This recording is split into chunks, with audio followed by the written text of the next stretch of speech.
think we'll wait a couple of minutes to give the possibility to others to join us in this breakout room. And then we will start. Sure, you guys are ready.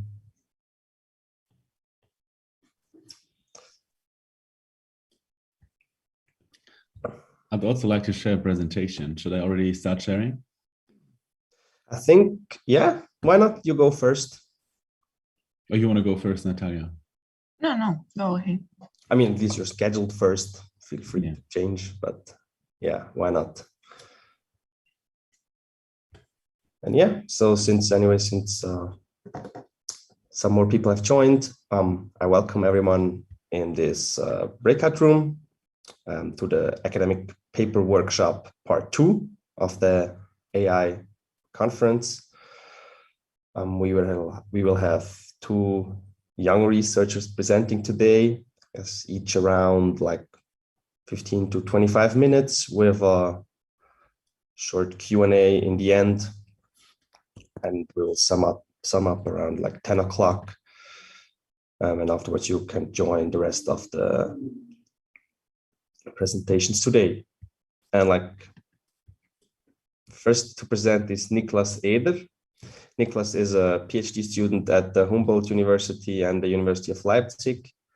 I think he was currently visiting fellow at the Information Society project at Yale Law School. But as I understood, you're back in Berlin right now, Niklas, yeah, but right? I'm still at the ISP. It's just that everything is still online. Yeah. Nobody ever knows these days where people are. But we are very glad to have you, and I think you're gonna present your study of like how personalization affects the balance of power between ordinary people and institutions, and the implications for democracy. And with this, I would like to give the word to you, and happy to enjoy the presentation. Yeah, thanks a lot. I'm really grateful I can present here today. Thanks everyone for joining me this morning. It's always extremely rewarding to have people here get up in the morning early and listen to what I want to share with you. I share some of the insights of a paper that I recently wrote and that I will publish with Stanford Technology Law Review, which is called Beyond Automation, Machine Learning-Based Systems and Human Behavior in the Personalization Economy. I want to begin with sharing 3 observations with you. The first observation is that all spheres of life increasingly resemble the online space. Algorithmically generated knowledge is used to personalize conditions for receiving loans, to decide who to consider for a vacancy, who to consider as tenants, who to support in job-seeking processes, or who to grant bail. All of these examples, I think you've already heard them. My more general observation of what all of this entails is that machine learning algorithms are creating a space in which behavior is permanently tracked, analyzed, and ultimately converted into ubiquitous personalized treatments. What we have seen in the online space, that our behavior is tracked and somewhat echoes back to us later in the future, is now or is increasingly true for all spheres of life. Machine learning-based decision systems sort individuals according to their digital reputations and then set the conditions on the basis of which corporations interact with us. So the way that we are seen, the way that we are perceived, and the way that we are treated in all spheres of life is increasingly personalized in the way that we are treated and tracked in the online space. The second observation that I would like to share with you is that corporate automated systems will profoundly shape our lives. What do I mean by that?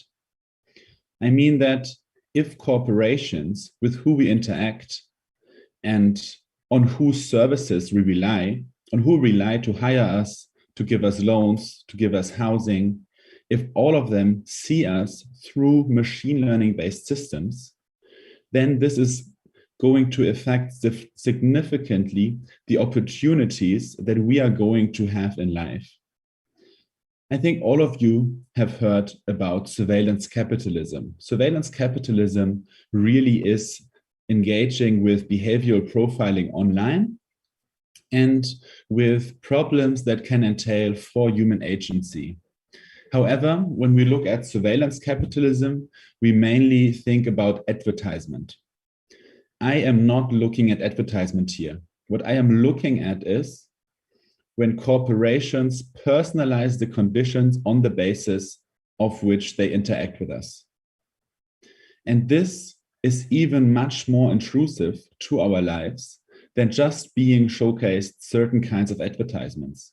So I think while the problem that is discussed under the notion of surveillance capitalism is one which is extremely urgent, this problem that we're looking at here that I want to discuss with you is even more urgent because it directly influences how we can lead our lives.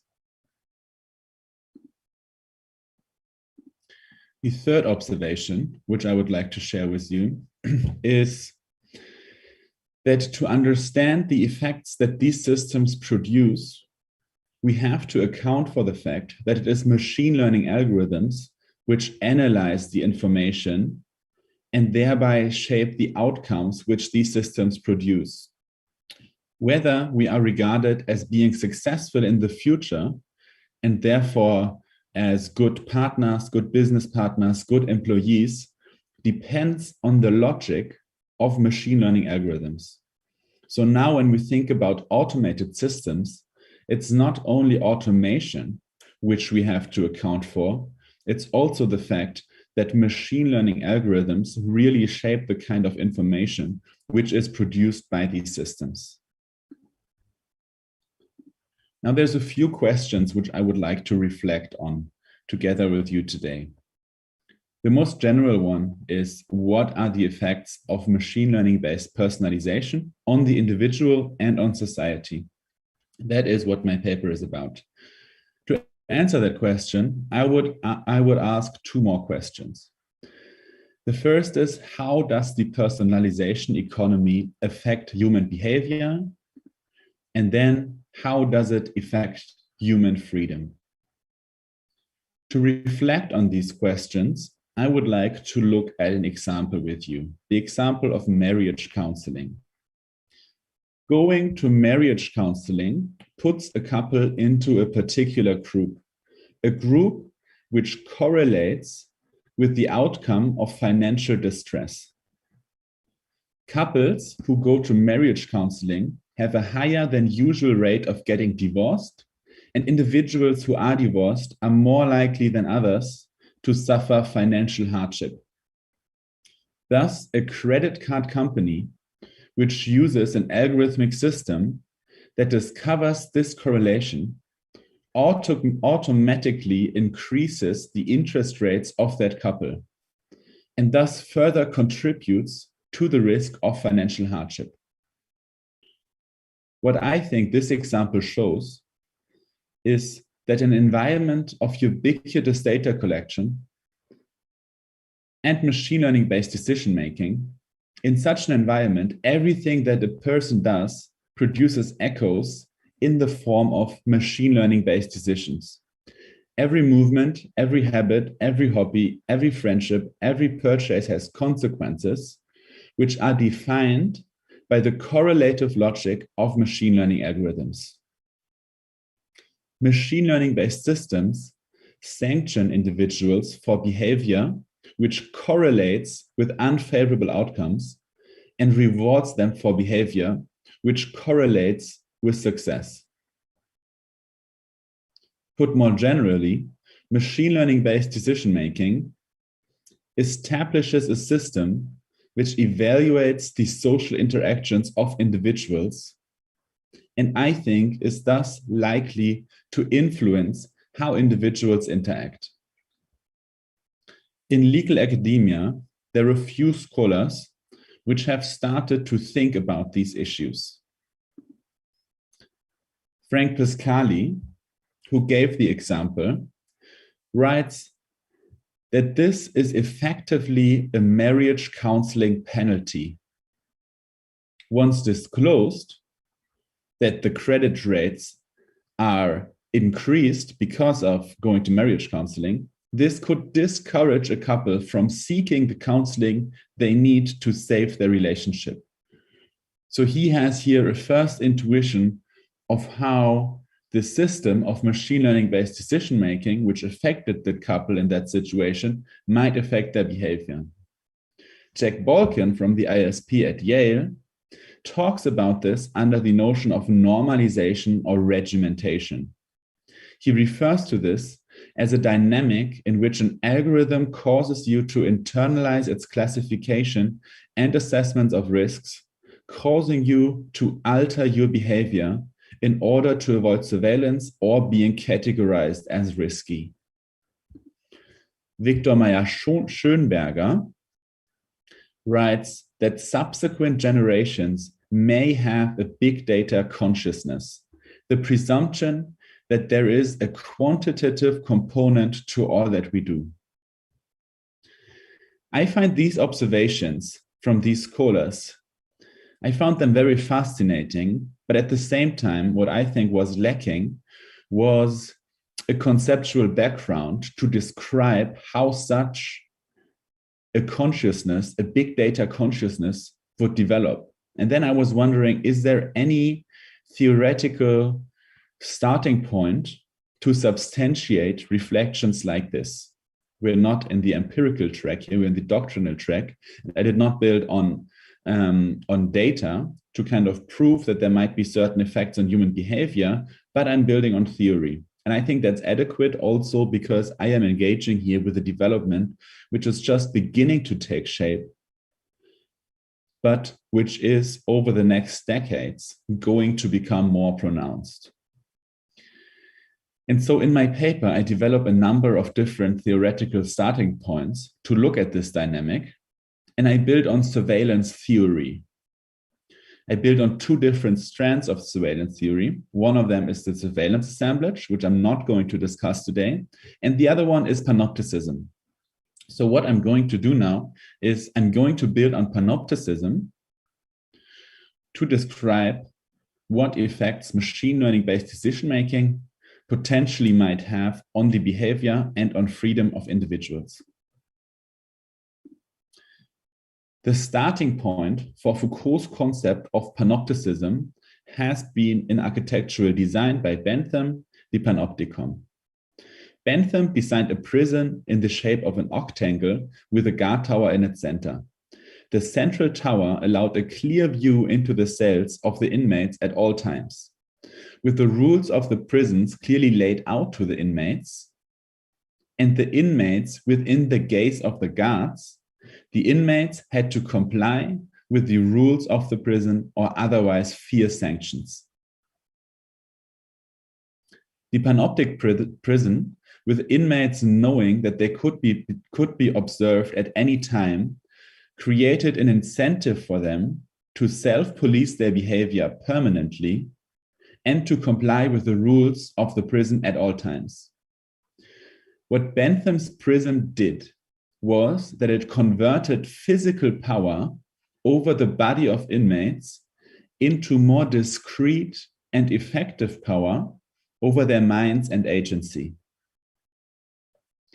Building on that architectural design, Foucault developed panopticism as an analytical model with which he described a form of exercising power through surveillance, a way of governing people in what he described as disciplinary societies. In disciplinary societies, the goal of governance was not only to maintain physical control and define the outer limits of acceptable behavior, but to shape the way people lead their lives on a granular basis, to train their minds and souls. Individuals were incentivized to self-police their lives, to comply with the rules to which they are submitted at all times.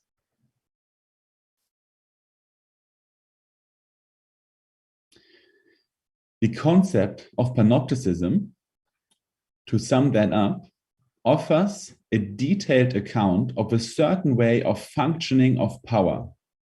It describes a dynamic in which rules, which are established by an authority which has the power to surveil and sanction, translate into the agency of individuals who internalize these rules.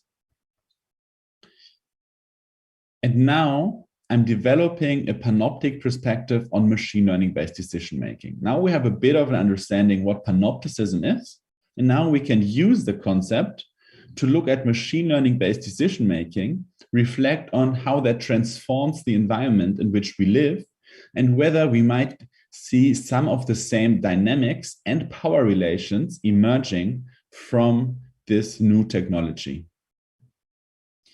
The first question then is, are there any sanctions in the system of machine learning-based decision-making? Obviously, it's not a conventional state-citizen relation where one is clearly subordinated to the other. It's about people interacting with corporations. However, I think there's little doubt that decisions taken by corporate algorithmic systems can have either favorable or detrimental effects on individuals. And as such, from the point of view of the individual, are experienced as reward or sanctions. So I think that condition of a panoptic setting is already fulfilled. Hard questions, when considering machine learning-based decision-making as a panoptic setting, regard the existence of a coherent set of rules underlying these sanctions and the comprehensibility of these rules for these individuals. Because first, if we would expect individuals to modify their behavior in reaction to machine learning-based decision-making to comply with certain rules that they established, we have to find out, is there really something like a set of coherent rules that machine learning-based decision-making creates and ultimately enforces? And second, we have to wonder, would people understand these rules? Because I guess understanding these rules is a precondition for modifying your behavior in reaction to them. So is there a coherent set of rules which underlies machine learning-based decision-making, which kind of governs whether it produces favorable or detrimental outcomes for particular persons in a particular situation? The first and obvious answer is no. All of these systems are used by a variety of different players. And so we could expect that they would also produce a variety of different results. However, I think the reason why machine learning algorithms are likely to produce a coherent set of rules is because they reduce human involvement in decision processes and replace it with algorithmic assessments. Doing that, they also diminish the particularities of these processes. All processes are increasingly shaped by inferences produced by machine learning algorithms and are based on the correlations that these algorithms have detected.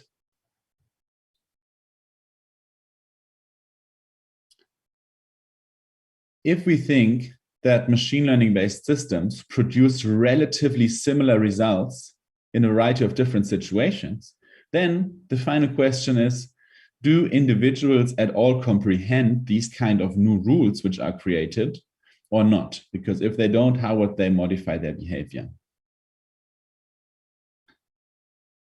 I think that individuals will develop such an understanding. I think technical expertise is not necessary to adapt one's behavior to the rewarding and sanctioning regime of machine learning-based decision-making. One can also learn to play by these rules simply based on intuition. I think Daniel Kahneman has proven that human intuition is one of the most important drivers of human decision-making and agency. And this is also true in this situation. If you simply have this vague feeling that whatever you do produces results in the future, you might change your behavior already based on that feeling. Imagine when you surf through the internet, for example, and you think that your behavior is tracked, you might modify the way you operate in the internet. So I think there's a fairly good chance that in the future, we will feel the way that we feel in the online space in everyday life, even offline. While these effects might still be negligible at the moment, they might play a much greater role in the future. So if all of that is the case, I think the important question for us is, what are adequate legal responses to all of this? If we acknowledge that machine learning-based decision-making is going to transform our environment and ultimately shape our behavior, how should we respond to it from a legal perspective?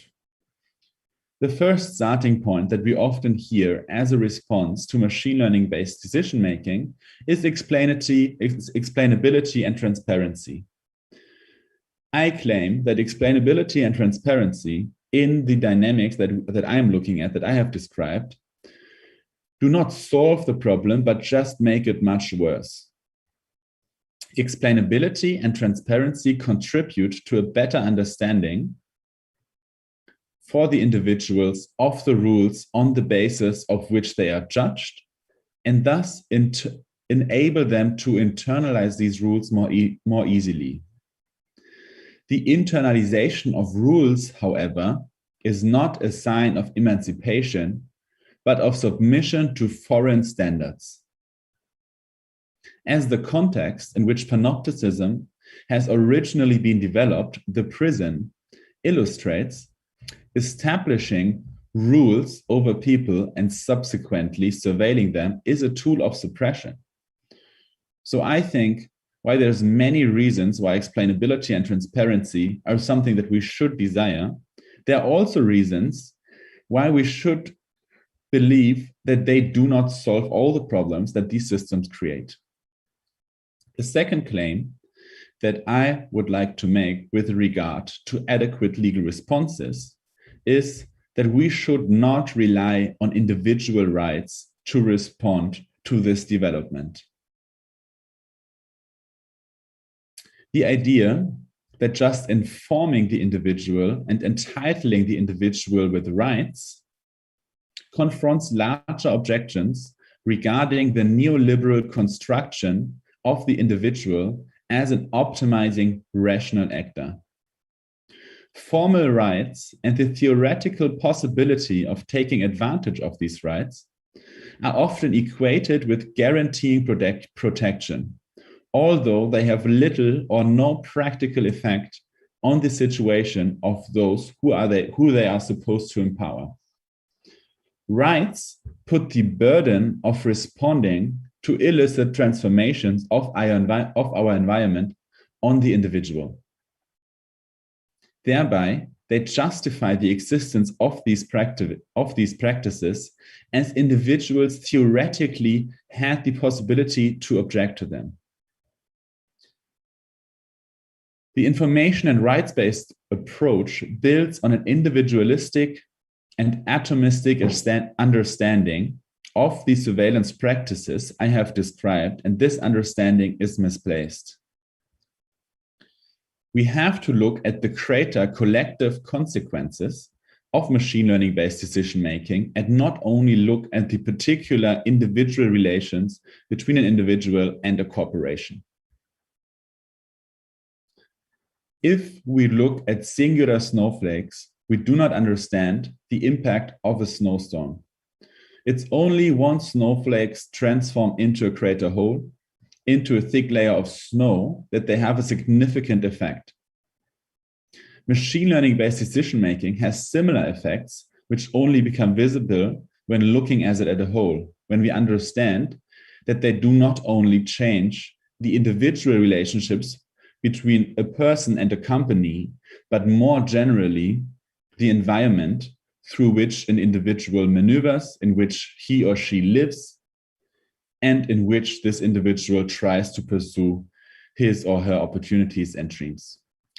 So ultimately, to wrap up, what my analysis, I hope, shows is that machine learning-based decision-making can establish a mode of governance, can be regarded as a mode of governance. And thereby, we have to develop concepts to respond to the new power dynamics which are created in this mode of governance. And I'm suggesting the notion of legitimacy to respond to that. The notion of legitimacy helps us to ask questions like who governs and who is governed, what are the rules which are enforced by the governance, and what notions can we rely on to change a system of governance? What institutions can we rely on? So I think we have to develop new concepts on the basis of that notion. The paper that I have recently written and is going to be published, I think, in December is one attempt to do that. And I would be extremely happy if I made you just a little bit curious on what I think where we should take this. Thanks a lot for your attention, and that's it from my side. Cool. Thank you very much, Niklas, for presenting this highly interesting concept of panopticism and applied it to the new AI world. Now we would have like some minutes open for questions from the audience. If anyone would like to ask a question, please feel free to directly speak, or you can also put it in the comment section of the chat and I will read it for you if you're at the moment not able to use the mic.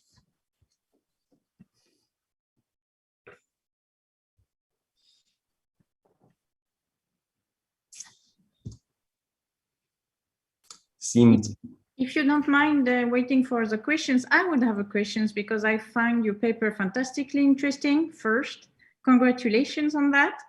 And I think this is the most interesting session, frankly enough, because we already know what policymakers think and what they will say during the whole conference, but you are the next generation and your thoughts are very thought-provoking. So my question is very simple, actually. Why is there the keywords democracy and the rule of law are not part of your paper? Because I think it would be key to the legitimacy issue and response that you're searching for. So is it that you have in mind and you will be developing other concepts than that? That would be my question. Thank you. Yeah. Thanks a lot for the question, Karin. That's a really good question. And in fact, in my paper, I do talk about how all of this affects liberal democratic values.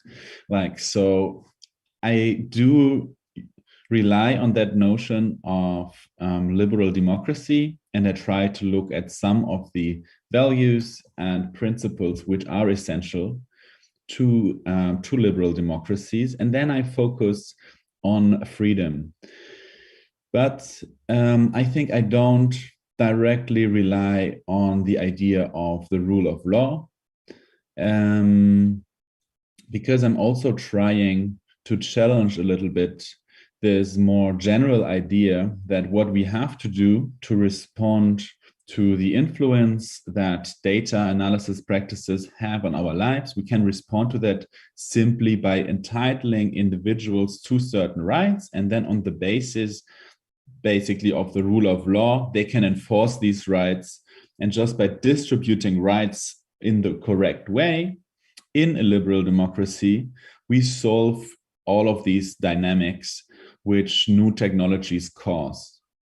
I think when looking at the General Data Protection Regulation, it has been a big mistake to mainly rely on rights and information to, for example, legitimize data collection practices online, like this whole inform and consent, this whole cookies policies thing. I simply think it's not working because in the end, it's the individual who has to invest time and resources if he or she wanted to really find out what happens to his or her data. And I think it shouldn't be the individual. I think what the job is of politics in this regard is to design the system in a way that it's simply not as harmful to individuals as it is right now, even if individuals don't have the resources, the knowledge, and the personal power to kind of fight for their rights. But ultimately, I think you're absolutely right that the context of how do we want to design this to comply with our views, with our values in a liberal democracy, that's absolutely essential. And it's also something which I elaborate a bit more in my paper. So just one word. I think that maybe what you could do as well as a follow-up, this is just my opinion, is since it is the rule of law and not the rule of rights, and all those and the rule of law condition rights, that's for sure, it's also condition our governance system. Mm-hmm. And if you consider the rule of law as the basis of our governance system, then maybe you could reframe the mm-hmm. concept of the rule of law so that it would fit to mm-hmm. counterbalance decision making by automated system and so on, machine learning. Yeah. Just a thought. That's it. Thanks so much, Karin. That's a great idea. Thank you very much. Thank you very much, Niklas. And yeah, right now, in the interest of time, I think I would like to move forward to the next presenter. But I'm sure if you have any more questions in regard to Niklas' presentation, he will be happy to answer them in the chat, or maybe we will even have time in the end of the two presentation to discuss a little bit further. But thank you very much for the highly interesting presentation.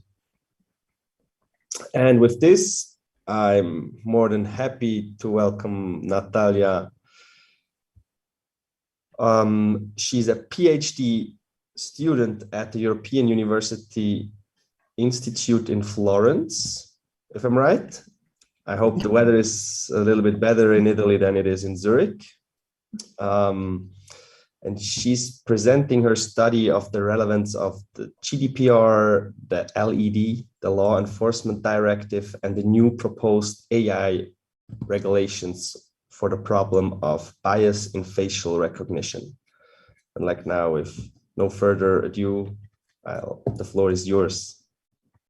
Thank you, Luca, for the introduction and also for giving me the opportunity to be presenting with you. The weather is, from my point of view, much better in Florence, maybe too much better.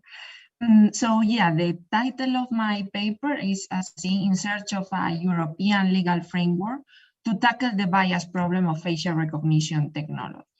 And what I'm going to try to do during these minutes, also taking into consideration time constraints, is to dissect this problem, when I'm talking about the bias problem, what I'm referring to, also the consequences of this problem. I'm going to try to explain why is it difficult to tackle this problem in European law. I'm going to try to very briefly analyze the three regulatory instruments that I consider the most relevant when we discuss this problem, especially for facial recognition technology, and then to draw on some very initial and brief conclusions. For the problem, I referred in my title to the bias problem. What am I talking about?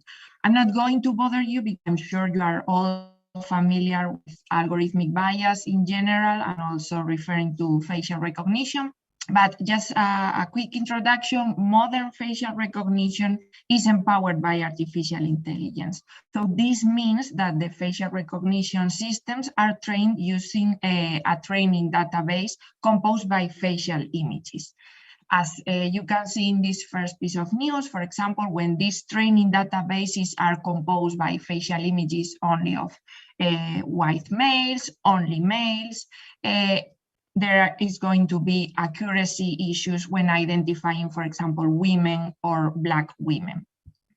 Probably you are all familiar with the work at this respect by, for example, Joy Bulamwini and also Timmy Gebru, an issue that has already been analyzed by the academia.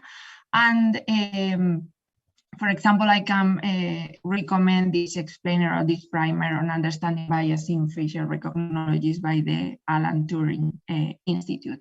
But probably the mainstream the mainstream tackle for this issue is based on race or gender, but also let's think about people with craniofacial differences. People suffering from the George syndrome have to go through craniofacial surgery several times during their lifetime. And if we take into account that training data sets are not, there is no presence of facial images of people through craniofacial surgery or things like that, they're going to accuracy issues also in facial recognition systems trying to identify these people. So this is not only an issue based on race or in gender, there is a much wider spread of algorithmic bias for facial recognition systems. And what are the consequences of this issue? As you also probably are aware of, there have been several cases, especially in the United States, where people, especially Black men, were wrongfully arrested. They even were held for several hours because of wrong identifying by facial recognition technology. But also there were other cases. As I mentioned, the spectrum is wider. There were cases of transgender men identified as women by this system, and also vice versa, transgender women identify as men by facial recognition technology. So as I have pointed out, this is a worth mentioning issue that needs further explanation. Also, if we take into account that one of the main players using or aiming at using facial recognition technology are law enforcement agencies, as also we will see later on in the presentation. So difficult to tackle this problem in European law, in the EU regime. Well, first, because there's no specific regulation for facial recognition technology, we have, as I mentioned, the GDPR or the Law Enforcement Directive. We have the proposal, at this moment it's only a proposal of an AI Act. But for example, in the case of the GDPR and the Law Enforcement Directive, these are technologically neutral regulations, so this can be an advantage. But they focus only on data-driven technology. So there are some wide vague aspects that, in the case of facial recognition, leave a vacuum that could be a perfect, let's say, a perfect pond for algorithmic bias to develop and to grow.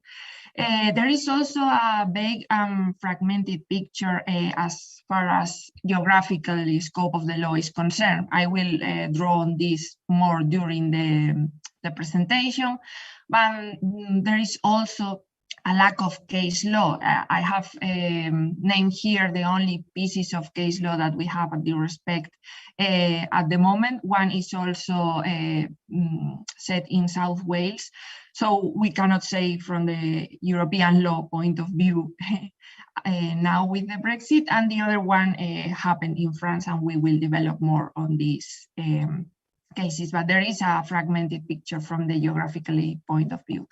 And also the dispositions that we have, talking about or tackling algorithmic bias, are not sufficiently operationalized up to this point, and I will draw on later on this point. So now if we move to the specific regulatory instruments that we have to tackle this issue, the first one is the GDPR. Why did I choose the GDPR? There could be other instruments, for example, human rights instrument, but I decided to focus on the GDPR because facial images, as I explained on my first slide, are the food for facial recognition technologies, the thing used to train these systems. These facial images are biometric, thus sensitive personal data. The GDPR mentions facial images as biometric data.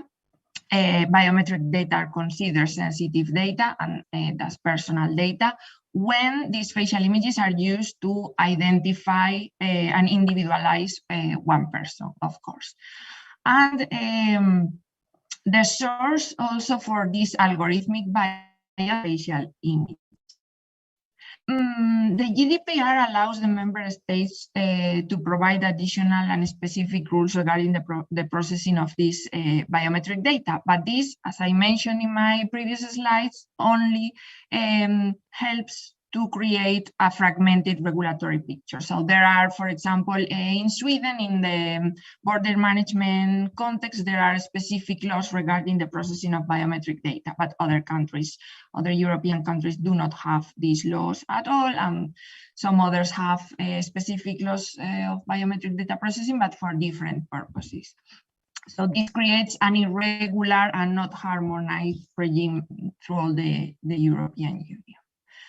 If we move to the lawful grounds for data processing, specifically in the case of facial recognition technology, the processing of biometric data is in principle prohibited. So the use of facial recognition would be prohibited. However, there are some exceptions in paragraph 2 of this Article 9.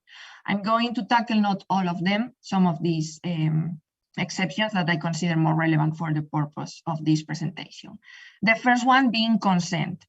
And as you probably know, the GDPR establishes that one of the conditions for consent is that it has to be informed. So as I mentioned here in this slide, taking into account the black box nature of artificial intelligence system, it would be very difficult for a person consenting to the use of facial recognition to really understand what he or she is consenting to. How do these systems work? How were they trained? What are the consequences of consenting to these systems, etc.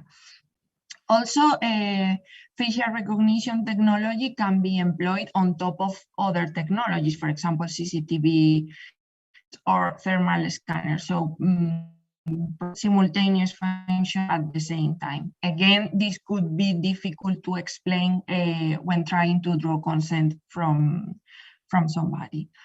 There is also a problem of power dynamics.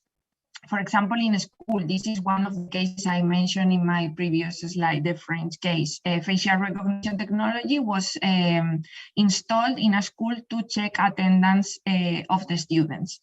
In principle, the students have consented to this use of facial recognition, but in reality, the court determined that there was a power dynamic where the personnel of the school had power to decide over the future and the current academic, let's say, life of the student. So there was not a horizontal relationship, and therefore consent was not lawfully obtained. Remedies for this consent problematics I have explained. We have Articles 12 or 15 of the GDPR, right to information, access, also the possibility to withdraw consent on Article 7. And I would also like to throw to the further debate maybe the possibility to issue a compliance standard on consent in the line of, for example, ISO certification or something like that. This could give the industry some certainty, and also if it would be carefully designed, could give guarantees to the rights of the people affected. Moving on, other lawful grounds for data processing, we have processing related to personal data, which are manifestly made public by the data subject. This could be also the case of pictures willingly shared on social network services public profile.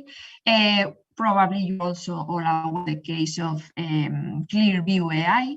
Clearview AI is an American company whose main clients are law enforcement agencies, and they provide facial recognition technology services.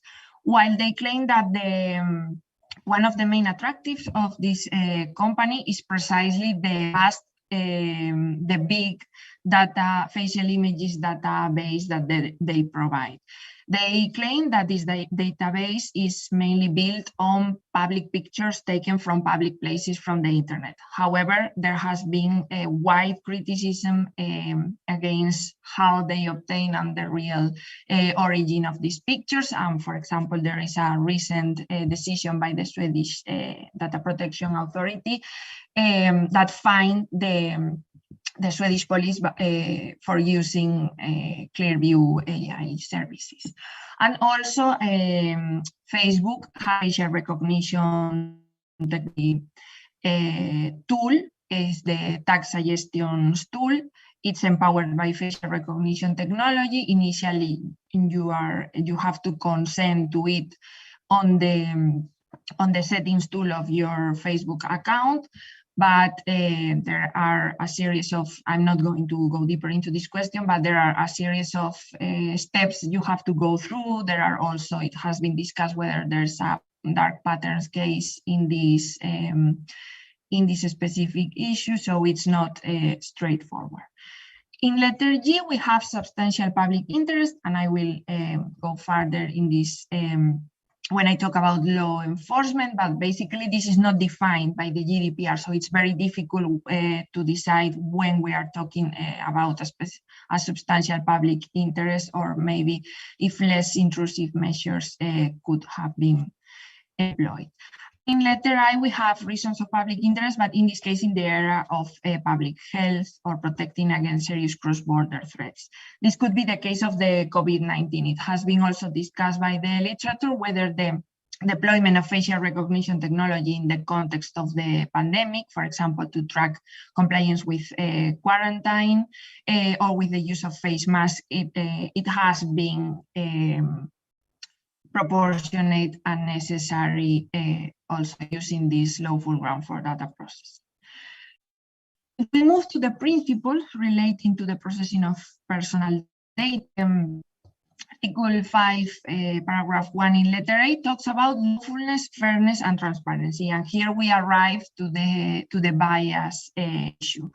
The European Data Protection Board operationalized the principle of fairness into non-discrimination as a prohibition to unfairly discriminate against data subjects. This could be the case of accuracy issues by facial recognition and the consequences of these issues.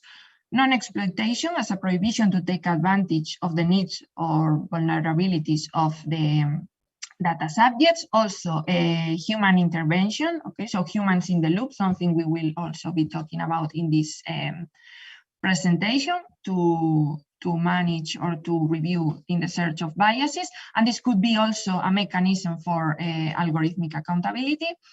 And also fair algorithms and regular assessment of whether these algorithms were following their objectives and adjust to reduce biases, bias loops, and maintain fairness in processing. So we have these principles that are very close to the problematic that I have mentioned, but we still need to tackle how this is going to be in reality. In 3D, we have accuracy that basically I have explained in my previous slide, so I'm not going to go further, but basically when there's accuracy issues and these issues finish or conclude in discriminatory effects on natural person. For example, if we remember the wrongfully accused person. So as I mentioned, we have these principles, but how do we operationalize, how to bring them into reality? So we have, as I mentioned, the right to information as a right for the data subject to enforce their rights. And we also have data protection impact assessments, which are on Article 35, are precisely thought for data processing, in particular using new technologies. This is the case, entailing a high risk to the rights and rights of natural persons. So as I have explained, this is also the case. We have the obligation in Article 36(1) when there is a high risk to preventively ask the data protection authority. And also in the Article 58.2f, the possibility of the DPA temporarily or permanently banning the use of the technological issue. There was, for example, a case in May 2019, the Danish DPA allowed a football club to use facial recognition to classify spectators who were forbidden for entering into one stadium. So in this case, the public interest rationale that I mentioned before was the or to use facial recognition, but also some characteristics that the system had to meet. For example, that data not corresponding to a prohibited person should not be stored, clear notices should be shown, the personal data should be encrypted, and also regarding the access to the internet of facial recognition technologies. Also, in the South Wales case that I mentioned, the court was satisfied that the Data Protection Authority include a straightforward account describing the processing proposed. And in general, data protection impact assessment building on these two cases should contain the following elements. So regarding transparency, explicit notifications. For example, the UK Data Protection Authority has proposed a three-tier strategy using social media, displaying signs on police cars, and issuing leaflets to citizens, also taking into account proportionality. The principles of necessity and proportionality, we are going to discuss them later, but are very important. If a goal can be reached using less invasive methodologies, facial recognition should not be used. There were also issues of data minimization and defense, because cybersecurity of these systems is very important. All data breaches are important, but for example, if we think passwords or bank accounts or credit cards can be changed, can be modified, can be replaced, but faces cannot. So once your facial template is in power of, for example, the law enforcement system or Clearview AI's database,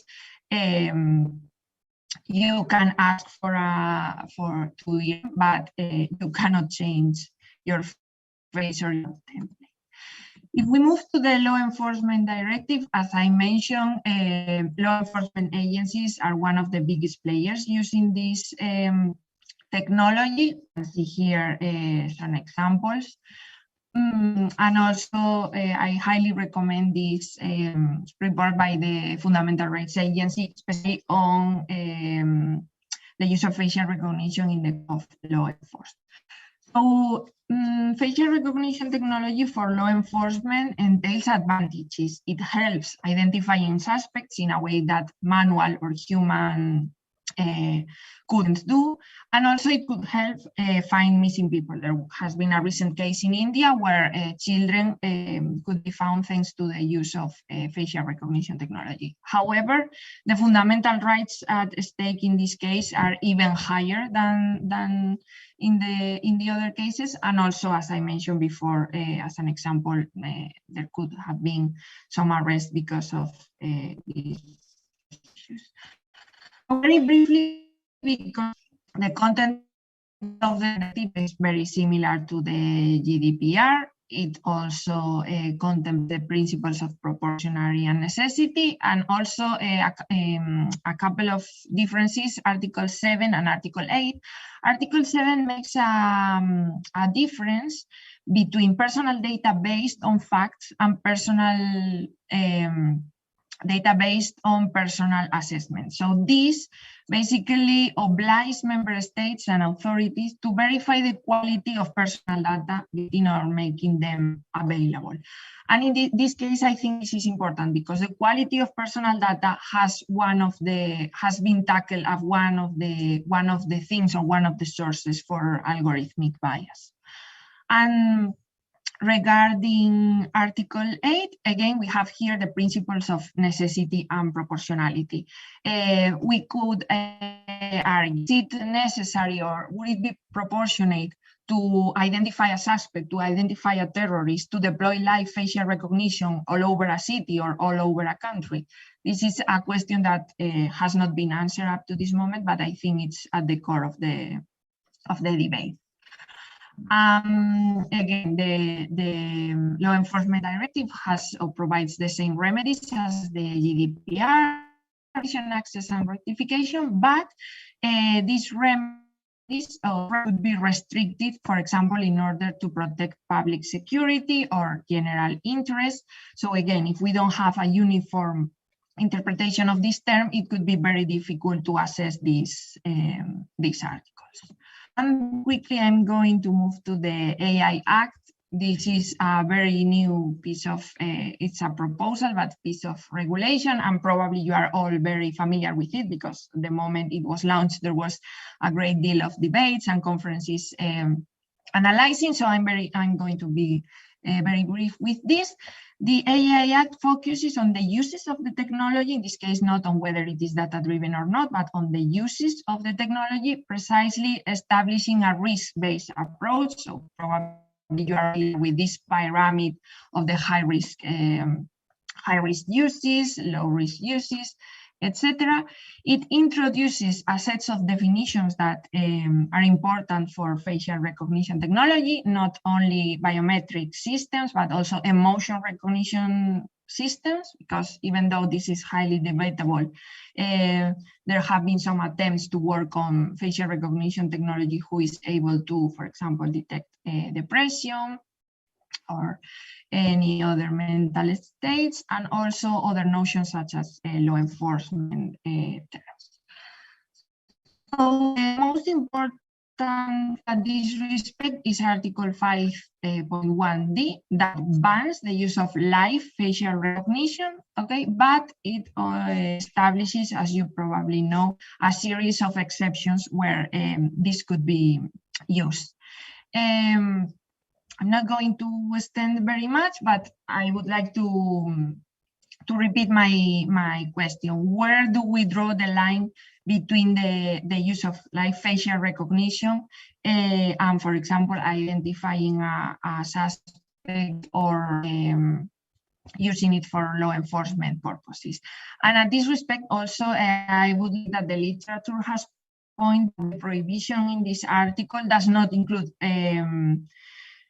real-time use of facial recognition in public authorities for reasons apart from law enforcement. So this is and also this might be intended as a lex specialis in terms of the processing rules.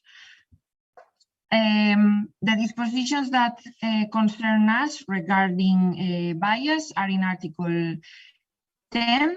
It says that the data set invalidation and test should be subject to data governance and management, in particular in light of biases. But again, we don't know how is this going to be operationalized. We have to wait until the law is approved. But in general, from what we have now, we don't know how this is operationalized apart from data protection impact assessment.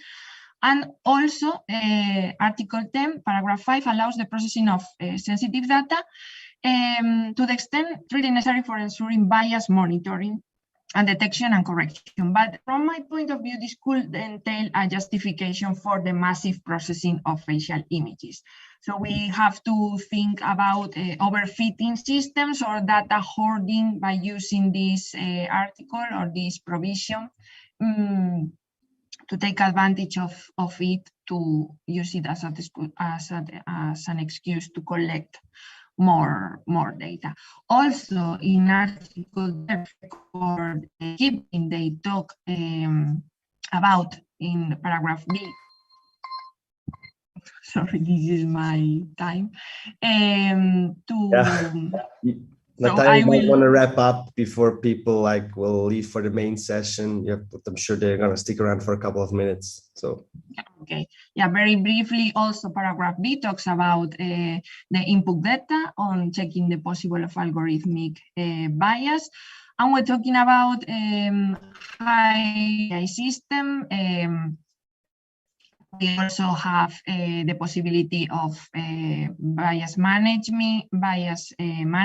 Also, in the third bulletin, you can see potentially bias outputs utilized as operation feedback loops are very important in the case of algorithmic bias.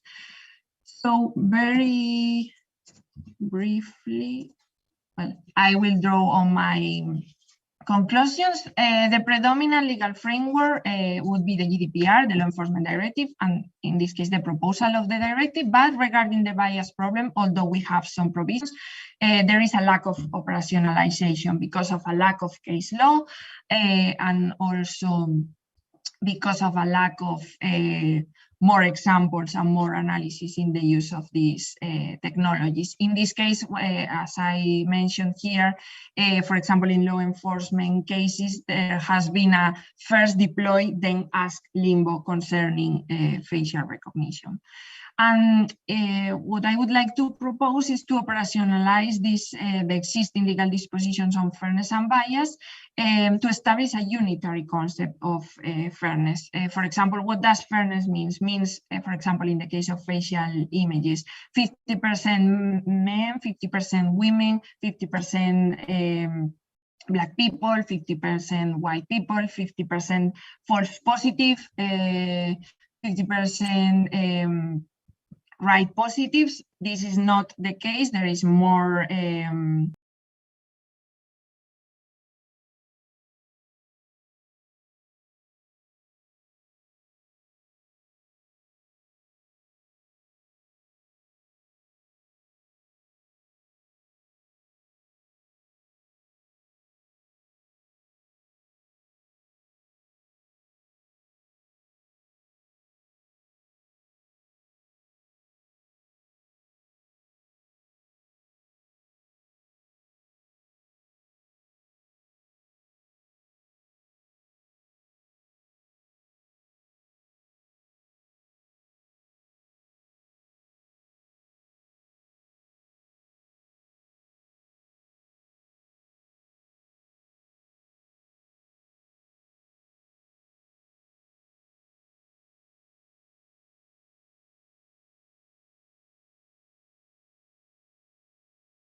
Welcome back, everybody.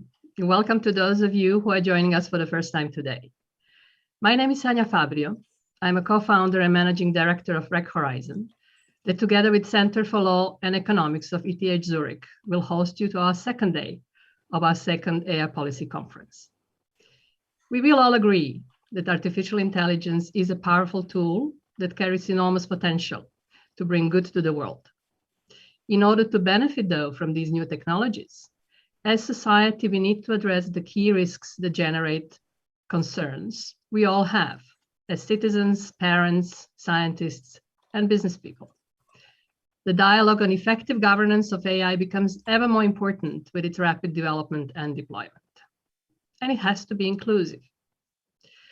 To build governance frameworks that are effective, well-conceived, and can and will be adhered to, we need to bring all relevant parties to work together.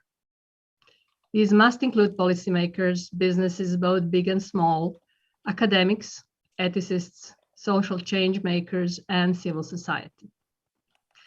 When my co-founder Aisha Piotti and I established RegHorizon in 2019, we realized that we have a great opportunity here in Switzerland, where we are based, to have so many relevant parties around the table. As you know, Switzerland is a global hub for innovation. It has excellent academic institutions, including technology powerhouses such as ETH Zurich and EPFL. It is a key anchor for international organizations with its International Diplomatic Geneva. It is a host to numerous headquarters for multinational businesses, and it has an unmatched reputation as neutral and pragmatic country.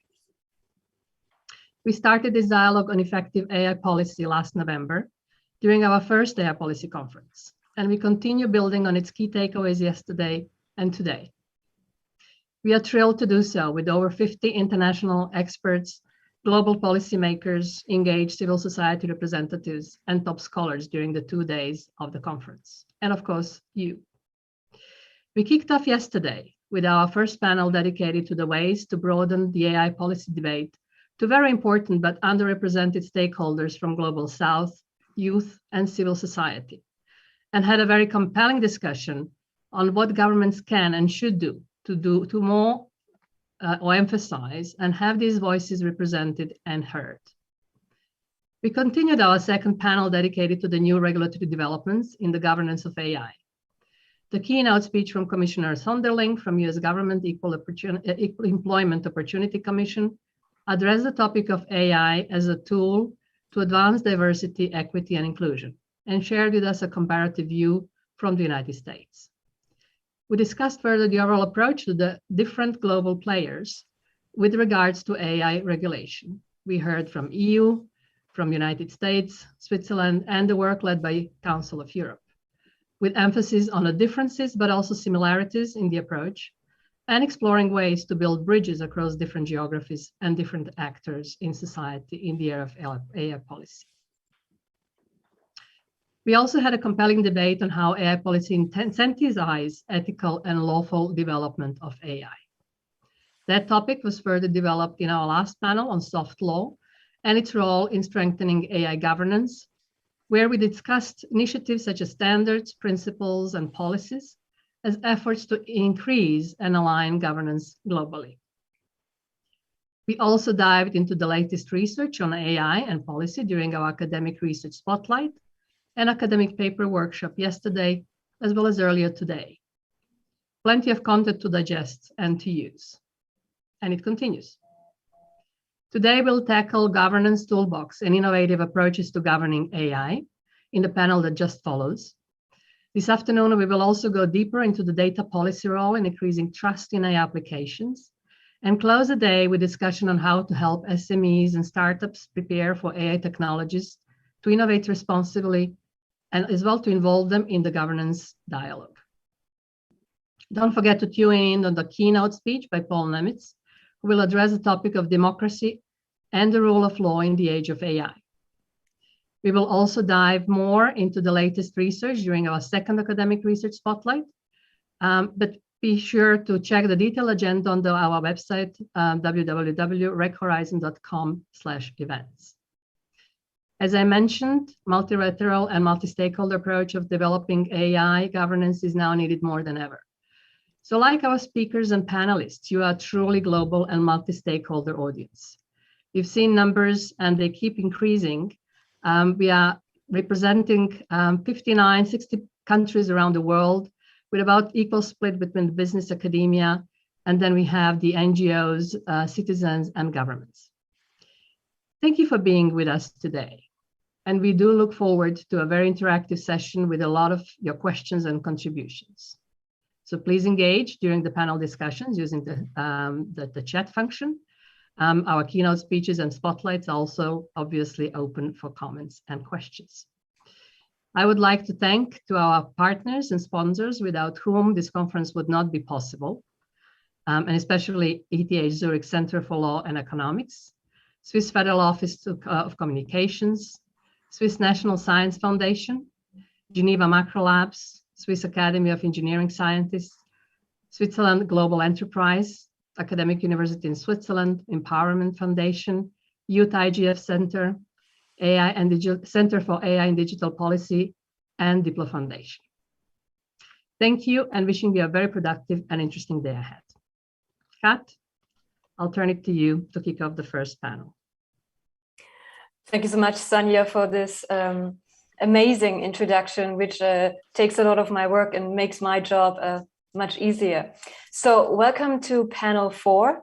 For those who are just joining us, welcome to the conference. For those who come from the academic sessions, also welcome to you. And I'm looking forward to continue the discussion with you. So as I said, we are kicking off this part of the conference with panel 4. And the main question we're asking here is, how can new technologies and innovative tools strengthen policy solutions? Our speakers today, in my mind, represent two groups. On the one hand, we have those who are very active and at the forefront of policymaking.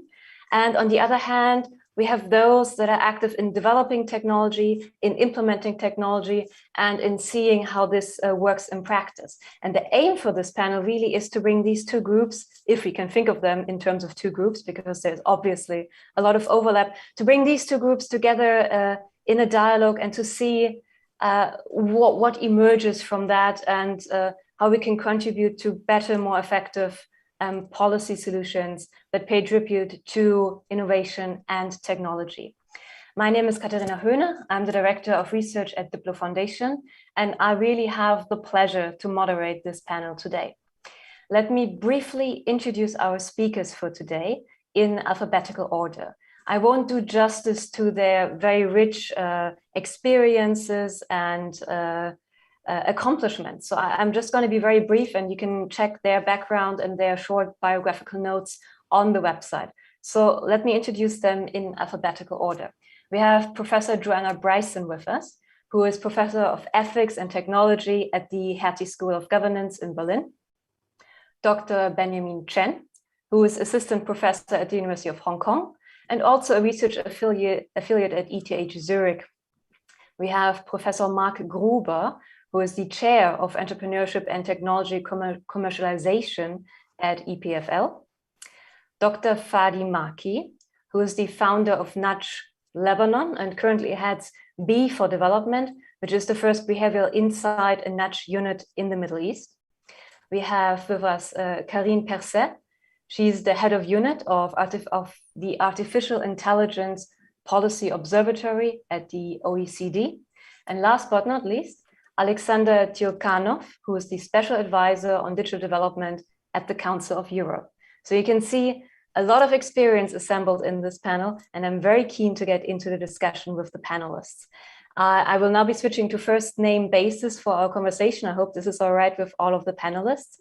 And also let me remind you, our audience, that we're looking for your comments and questions, because we're trying to make this as interactive as possible. Each of our panelists could speak on this topic for hours and hours and hours, and we would be very happy to listen to them. But this is really about creating a dialogue among our panelists, but also with you, our audience. I have my colleague Natasha Perutica with me, who will be very closely monitoring the comments and questions that are coming in the chat here, as well as where we are streaming this event. But without further ado, because I realize we've already talked for quite a bit, we want to get into the substance now. So I want to jump in with my first question for Karine. And here we're kind of turning to the OECD AI Policy Observatory. Part of the aim of the observatory is to bring policy, technical, and business experts in AI together to discuss, for example, the OECD principles on trustworthy AI. At the moment, the OECD is also developing a framework for the classification of AI systems. And here I would really like to hear a little bit more about the experiences of developing this framework, any challenges with providing such a policy tool, and from your perspective, Karine, what are the advantages and opportunities of this framework for the classification of AI systems? So let's get right into it, and over to you, Karine.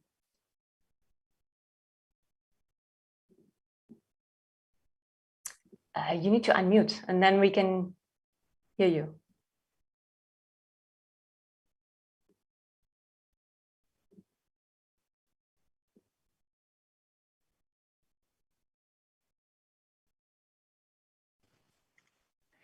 Thank you very much, Joanna. Can you hear me? Sorry, thank you very much, Katharina. Can you hear me now?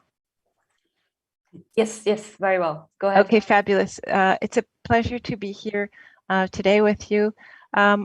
So I'll dive right into it. I'm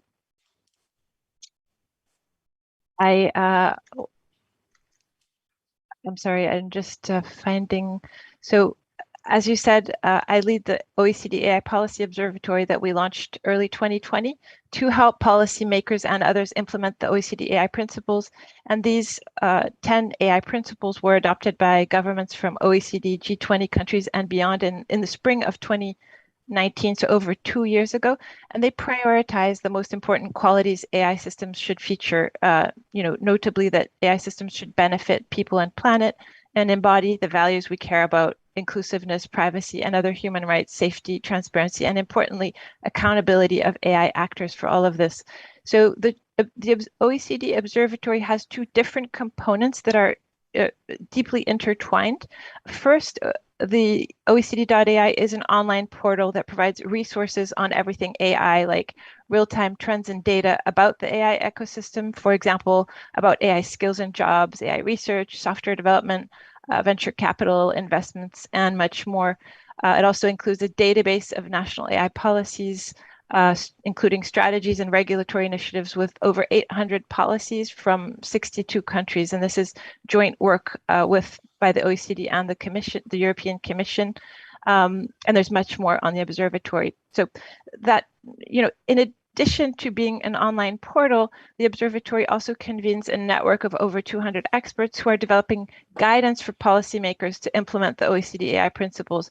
And the work you asked about on classifying AI systems is one of the group's 4 key focus areas. And so this work on classification is basically about assessing AI systems and applications and the opportunities and risks they raise. And the rationale is that AI is developing really fast in all aspects of society, but there are very many different types of AI systems that do very different things using very different technologies, very different data and processes. Just think about some very different applications like Siri on your phone, or a driverless car, or DeepMind's AlphaFold system that's predicting molecular protein folding patterns. And so these different systems raise really different benefits and challenges. And so the classification work is really an effort to dig a little deeper down one level to develop a user-friendly framework to help assess these different types of AI systems by looking at 4 key dimensions of these systems that we think really reflect their core properties and that raise specific policy considerations. So the framework's first dimension is the context or environment of an AI system. And an AI system in finance or health raises very different policy considerations than one in entertainment. And the context includes other sub-dimensions that include things like how widely the system is deployed, the type of users that interact with it, the degree of choice that users have as to whether or not to use it. So that's the first dimension. And the second dimension, which is the data and input that flow from the context to the AI system. And this is not just data, but it can also be input in the form of rules codified by humans. And this includes criteria like, where did the data come from? Is it dynamic, i.e. does it evolve? Is it structured, semi-structured, or not structured? Are there rights like IP rights attached to the data and an input? And so the framework links these criteria, these variables, to implications for policy. For example, data structure has implications for auditability and explainability. The third dimension is the AI model itself and the technologies that are used in it. So here, for example, a system using a neural network will raise different policy considerations than a symbolic AI system. And so again, we have sub-characteristics that try to capture, that AI model dimension, the building process, inferencing mode, whether there are machine learning models, and whether they evolve during operation. So we try to capture all that.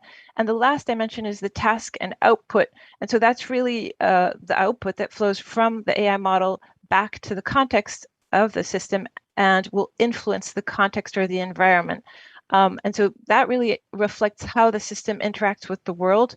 So for example, is it decision-making, content generation, planning, personalization, etc. And again, a decision-making workflow will have very different policy implications than a simple planning workflow of how to get from A to B. So here we consider subdimensions like the level of autonomy of the system and others. So just to summarize, the idea is that this framework can help us identify, policy considerations for AI systems characterized along those 4 dimensions: context, data and input, AI model, and task and output. And we tested the system with a survey and got a lot of responses. And overall, we're making tweaks, but overall it worked, I'd say, very well, in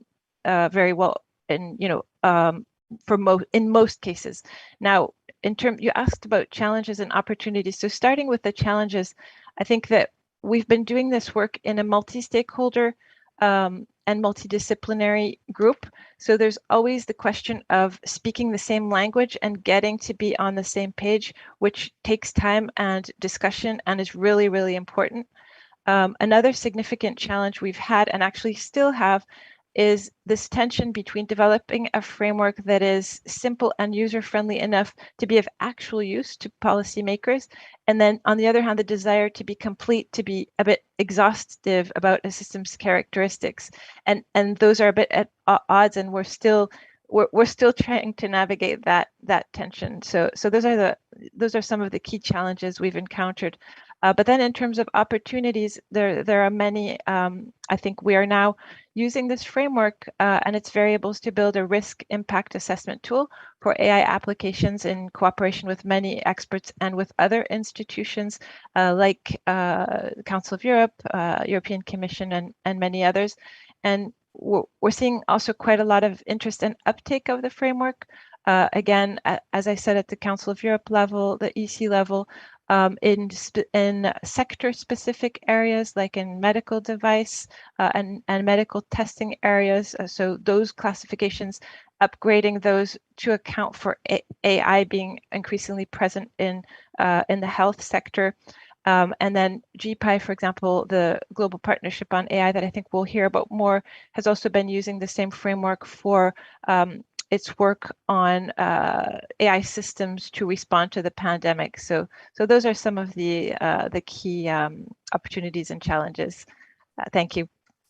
Thank you so much for this introduction. I can already see a lot of kind of questions coming to my mind on how to coordinate such an effort, as you said, the multi-stakeholder challenge, but also how to even agree on such a framework and some of the challenges associated with that. So I can see a lot of questions there. You already mentioned a number of other initiatives. And the great thing with this panel is that we have people who can speak on these initiatives or who are very much part and parcel of these initiatives. So I want to continue on exactly that kind of frame. And that brings me to the Global Partnership on Artificial Intelligence and Professor Joanna Bryson.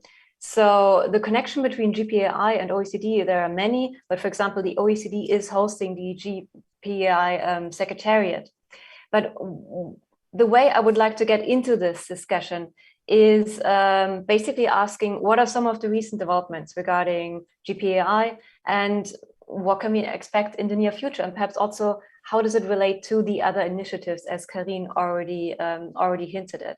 So over to you, Joanna, to kind of get us into the conversation on the partnership. Okay, great. Well, thanks very much for having me here. I'm really flattered. And also, I would love to be talking about transparency with Karina too. That's actually more my wheelhouse. But in fact, I've been asked to talk about Global Partnership for AI, so I will. It was something that kind of came out of the G7 in some way that I don't entirely know. But I was asked I first heard of it when I was asked by Germany to be one of their 9 nominees. And I've wound up in the working group that works on the responsible use and development of artificial intelligence. So it isn't only G7 countries. So in fact, it was touch or go whether the USA would join it. On the other hand, we have a lot of other countries, including India, Slovenia, Singapore. There's actually 18 countries now, and the EU. So even though there's like EU countries, there's also the EU separately, which is kind of interesting. I've actually learned since all this started that from Wikipedia that some people are talking about the G7 extending with a very similar list But on the other hand, I think GPay has been really flattered and interested in engaging with the interests of other countries. So for example, Egypt and Turkey have joined. So what is this all about? Good question. And I personally was worried when Politico put out an article right after we kicked off saying it was all about China. If it was all about China, then I think China should be a member. But in fact, what we were told was that it was about trying to sort of get together and discuss the appropriate use and governance of AI between a bunch of like-minded countries, so that we should be cooperating, making it easier to use and deploy AI. And anyway, that was what we were first told. And now there's been a bigger emphasis on sort of the AI for good that I think is this panel name, I'm not sure. I'm going to just rattle off some of the projects so that you can know about them, but I really recommend the video that was made. It's quite short, that was made this summer at the meeting. So to see the details, because these projects are actually amazing. They've put some great partners together. So for example, the Innovation and Commercialization Working Group, their two projects are broad adoption of AI by SMEs and protecting AI innovation and intellectual property. And I know they're doing really interesting, innovative work on intellectual property. The Future of Work panel, I wanted to be on it, but I didn't get it. Oh well. It's the observation platform of AI at the workplace, which sounds kind of boring, but it's really important and interesting about how it is getting actual data about how things are changing, and also working fair work for AI. I think they mean using AI, and I've forgotten the details. Anyway, the data governance is looking at enabling data sharing for social benefit through data trusts. So, and then also advancing research and practice on data justice. Responsible use and development of AI group. Our thing is a responsible AI strategy for the environment. And the other one that I'm most involved in is responsible AI for social media governance. And that's an initiative coming out of New Zealand. So we're really looking at, again, one of the partner countries, New Zealand, working directly with some of the big companies you've heard of on these problems, and joint with some of the work that, of course, is already happening there through their initiatives in response to their terrorist actions, suffering. And then we also have, as was mentioned by Karina, a special kind of spin out on pandemics that spun out of the Responsible Use and Development of AI Working Group. So I think this tension between whether what we're doing can even be called governance or regulation, what we're trying to do, we certainly are not supposed to be normative. The countries themselves are the ones who will take the decisions about which policies to use. But we're trying to, and what is even normative? As an academic, I think, of course, we are telling people things that have normative valence. So we're telling them what works in what context. But the countries, the individual countries have to decide what their context, what part of their context really matters. That's what it is to govern. And so, of course, the countries get to do that. Now, the EU is a really interesting place because there's this harmonized set of countries that agree in some matters about how they're going to govern and share through treaty rules. But again, the Global Partnership for AI, explicitly in the bylaws, we're not going to create such a harmonized region. So that's not what we're about. We do seem to be about sharing expertise. And I think actually also maybe developing expertise in governments. So trying to bring governments and corporations a little bit more in balance with each other so that they can understand and work with each other. So I think that's one of the big concerns of our group. So far, we're too new. I wouldn't say that we are adequately integrated. I personally am a big fan of the Internet Governance Forum, and I would like to see AI done there. In fact, it was Karina that brought me there the first time, and I was blown away. It was really, really interesting. In fact, I think I was representing the OECD that time. But anyway, there's a respectable project coming out of the G20. UNESCO is doing really great work. And we're trying to do, in fact, our next big meeting is at the same time and location as the Paris Peace Forum. So we're looking to bridge, and I think that's sort of what the digital age is doing. It's interesting because borders still matter. You know what happens to your neighbors still matters. So all these things matter, and governments definitely matter. They're how we coordinate executive force. But at the same time, we can all talk to each other in lots of different ways. And it's not like there's one big leader out there sometimes. So it's an interesting problem because it can lead to entropy and chaos and disruption of the rule of law and some of the things we've seen. But it can also, hopefully, when we get organized about it, lead to a stronger and more resilient governance structure. Thank you so much. There's a lot here. I want to echo your comment on transparency and how to create transparency. That's certainly something we will come back to in the discussion, but also creating these connections. And let me echo one other thing, which I very much agree on, the Internet Governance Forum as a great place to create these exchanges and with this fundamental ideal of multi-stakeholderism. Kind of creating connections and synergies. This brings me directly to the Council of Europe, which also Joanna and Karine, I think, already hinted on, and to you, Alexander. So the Council of Europe hosts the Ad Hoc Committee on Artificial Intelligence, and it focuses, in regard to artificial intelligence, it focuses on key principles such as human rights, democracy, and the rule of law. And fairness and transparency, we're getting back to the topic of transparency, are important values that need to feature in the design of implementations of AI systems. That's kind of the thrust of the argument and the ideal here. So from that perspective, from the Council of Europe perspective, Alexander, what are your expectations with regard to the business sector when we talk about transparency, values, and the implementation of these in AI systems? And perhaps there is this term fair washing. Can you maybe perhaps comment a little bit on this concern when it comes to implementation, or kind of your expectations regarding the business sector? Over to you, Alexander.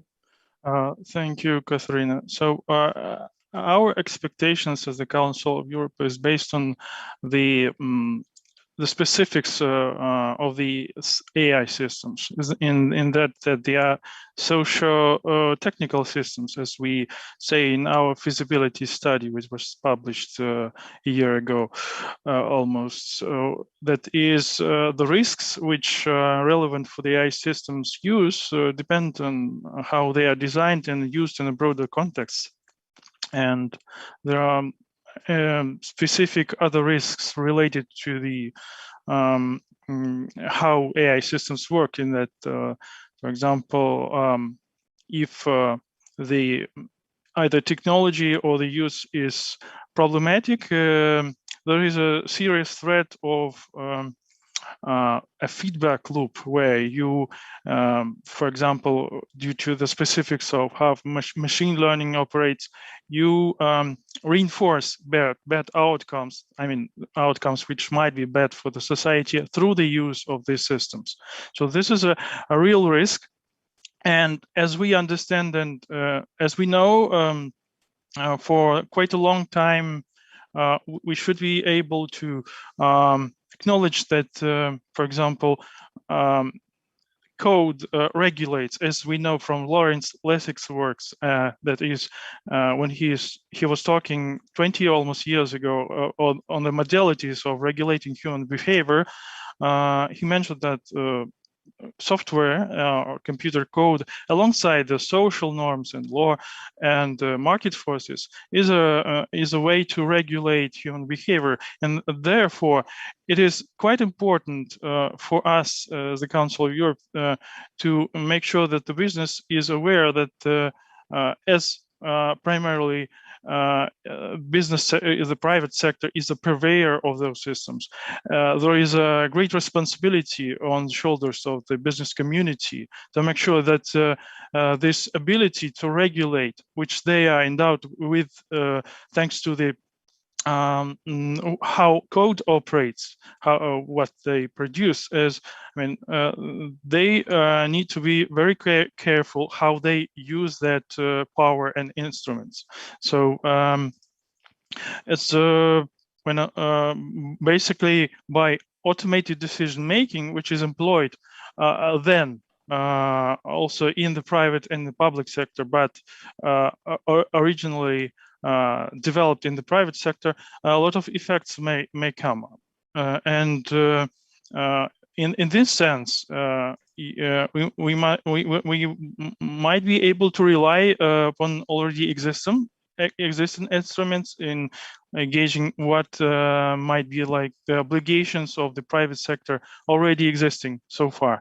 And I would refer, for example, to the our Council of Europe Convention 108 plus on the automated processing of personal data, which already refers to those notions of fairness and transparency insofar as it provides some obligations for the data controllers, for example. And as we know, automated decision-making as it currently stands always employs the processing of personal data when the algorithms are used to judge a particular person and to create significant legal effects for him or her. This convention, for example, already provides that there is a right for the person to be not subject to significant automated decision making without his or her views taking into the consideration. This is a fairness aspect, I would say.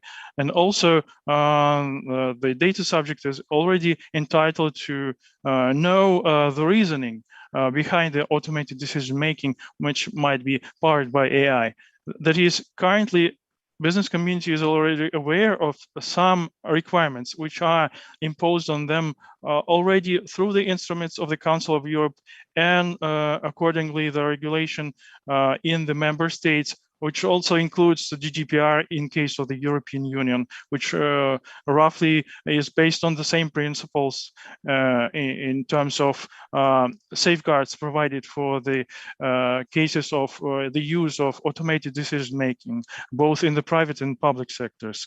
And I must also stress the necessity of the impact assessments, and this is already provided again in the context of data protection with the data privacy impact assessments, which is a thing under the 108 convention and GDPR, for example, in case of European Union.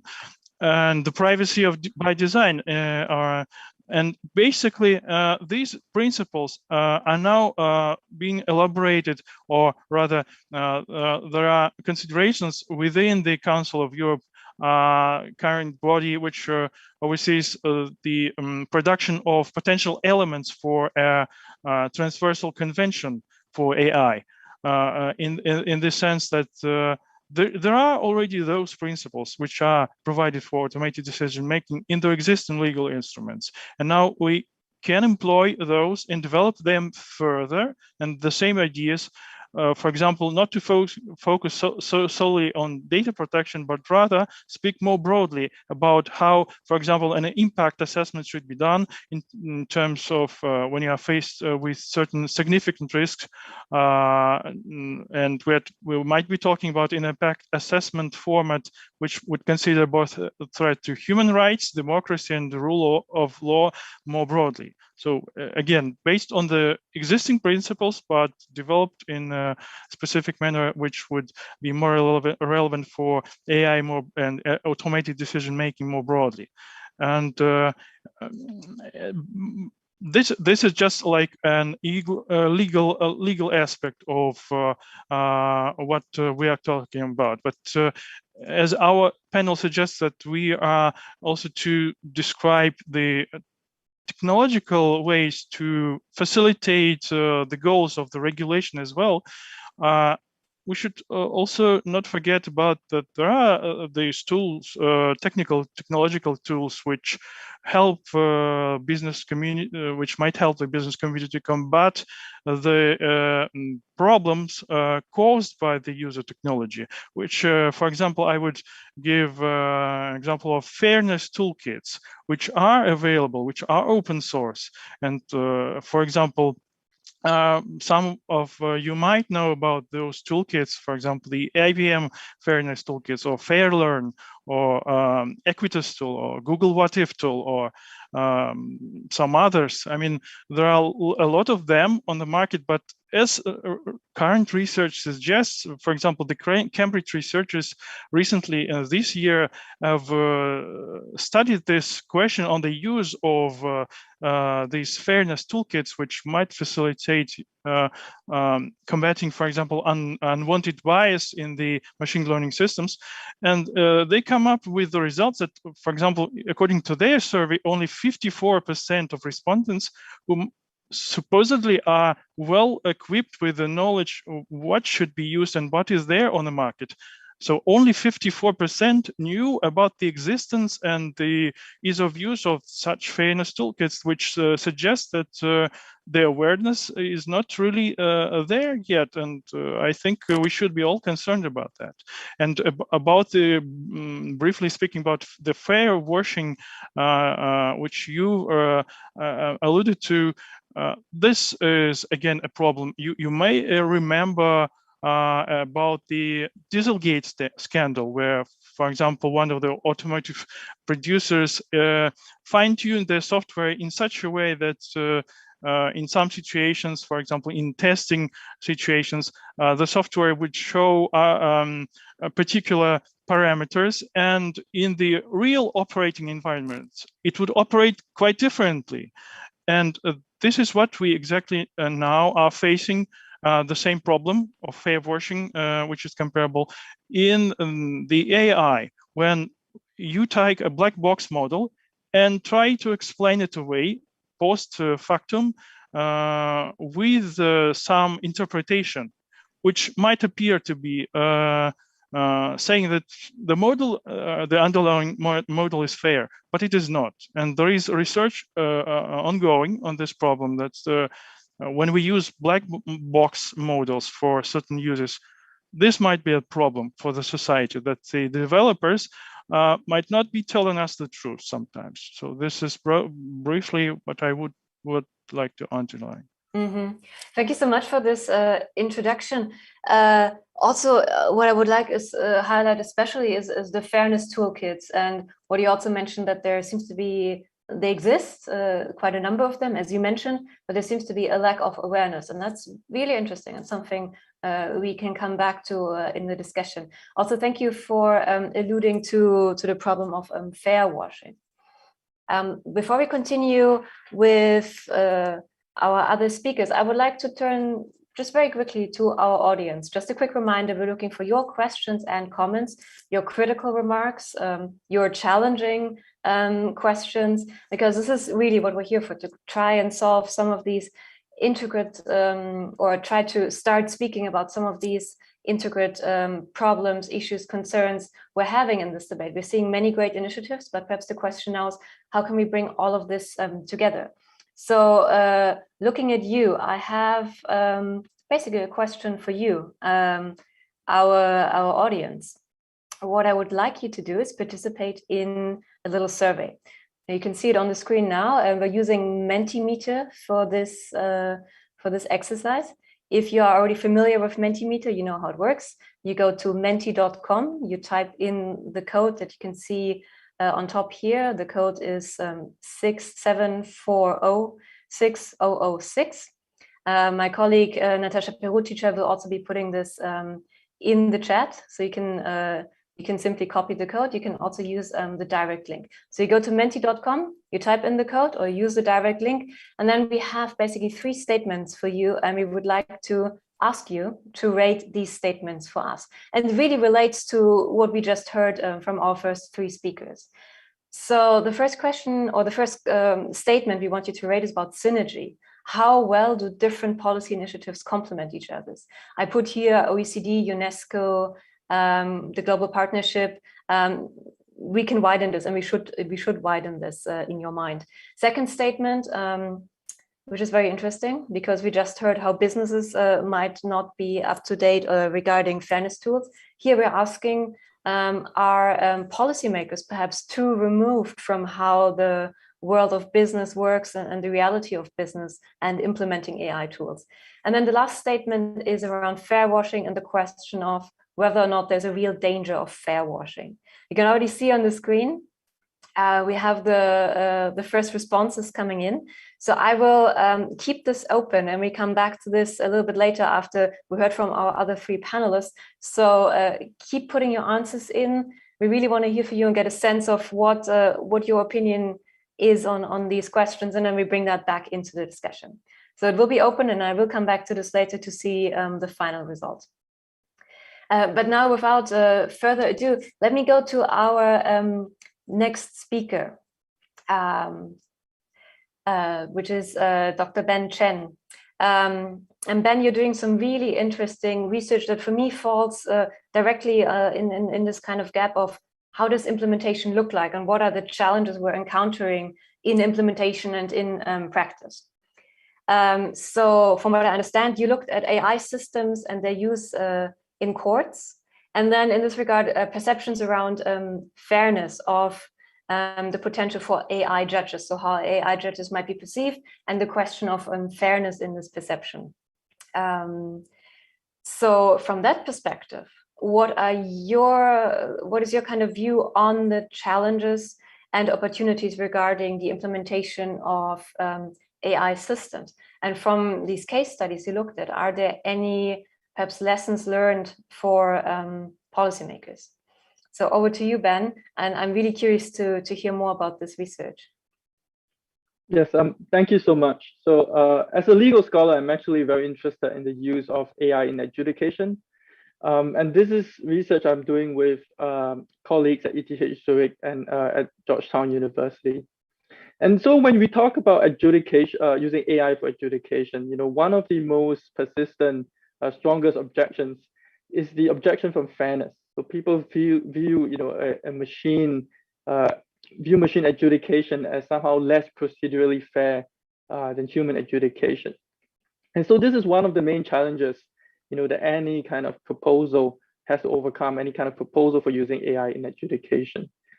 And when we talk about fairness, there's several ways to think about it. One way to think about it is the doctrinal way, right?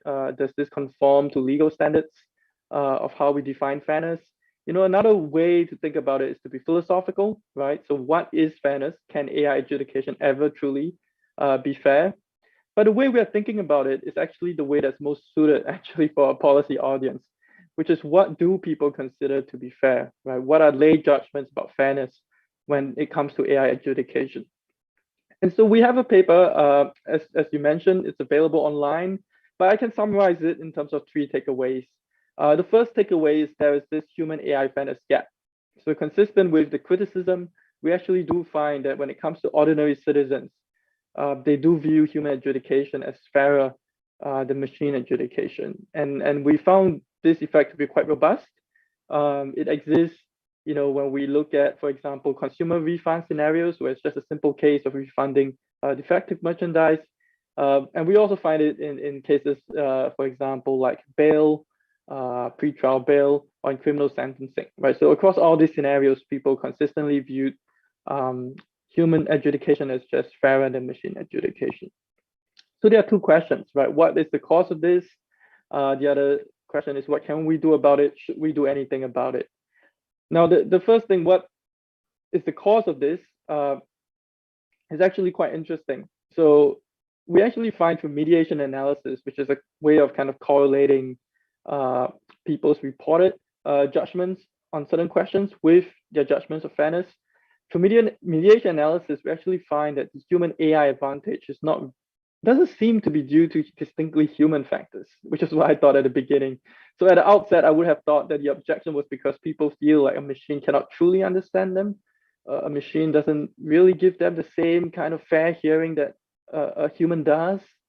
But that's not it, right? What seems to be explaining a lot of the effect, at least that we find in our studies, is actually perceptions of the accuracy and the comprehensiveness of machine adjudicators. So people feel that machines are less fair because they feel that machine rendered judgments are less accurate, that machines take less into account than a human judge would. So that goes to cause, right? And what can we do about it? Should we do anything about it? Well, one very simple answer, right, in terms of what we can do about it is if machines are indeed more accurate, right, and this kind of human AI fairness gap is being generated by misperception, then giving people information, of course, about the accuracy of machines would be quite helpful in encouraging them to accept, for example, machine adjudication. So that is one thing we could do. But another thing we could do, which comes out of our study, is to implement procedural kind of steps in machine adjudication that may not be available in human adjudication. What do I mean?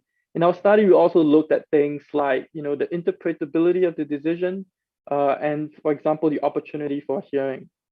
And we actually find that, you know, a more interpretable decision, for example, increases people's judgments of fairness. You know, giving people a chance to speak, even to AI, increases their kind of judgments of fairness. And, you know, these effects will vary a lot across humans and machines.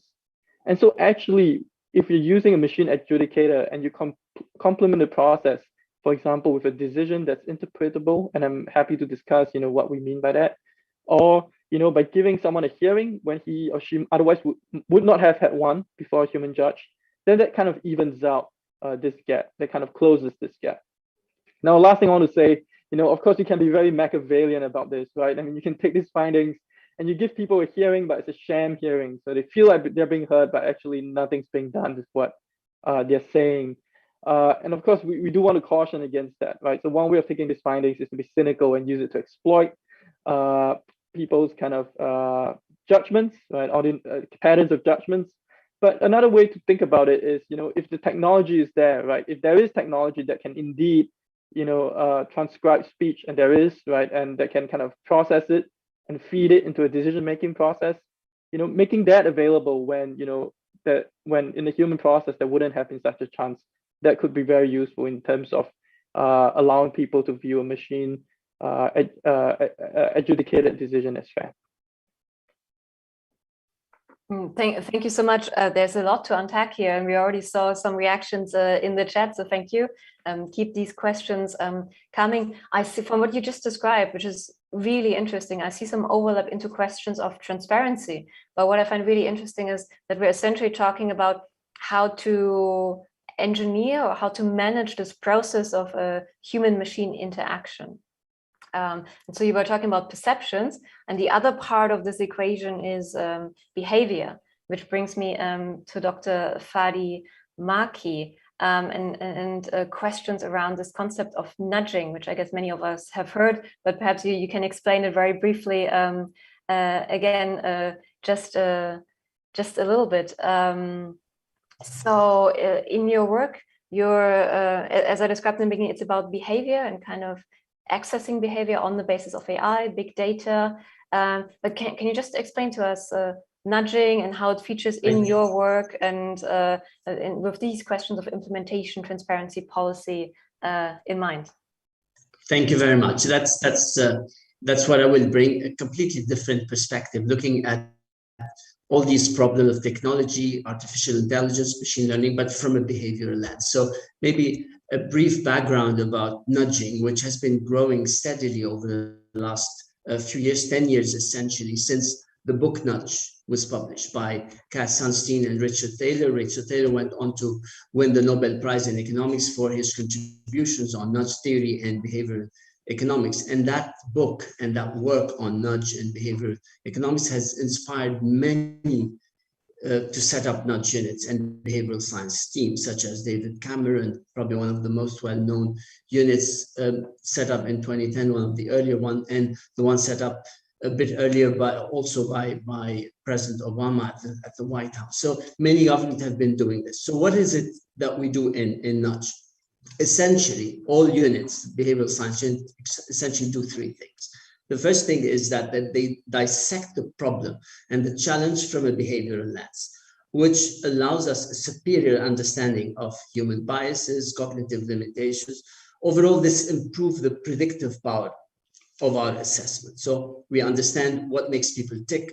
We go into the combination of psychology, of behavioral science, all what really drives people to act in a particular way. And the second thing we do in behavioral science is now, because of that superior understanding of kind of the biases, the psychology of people, we can design small choice architecture types of interventions called nudges.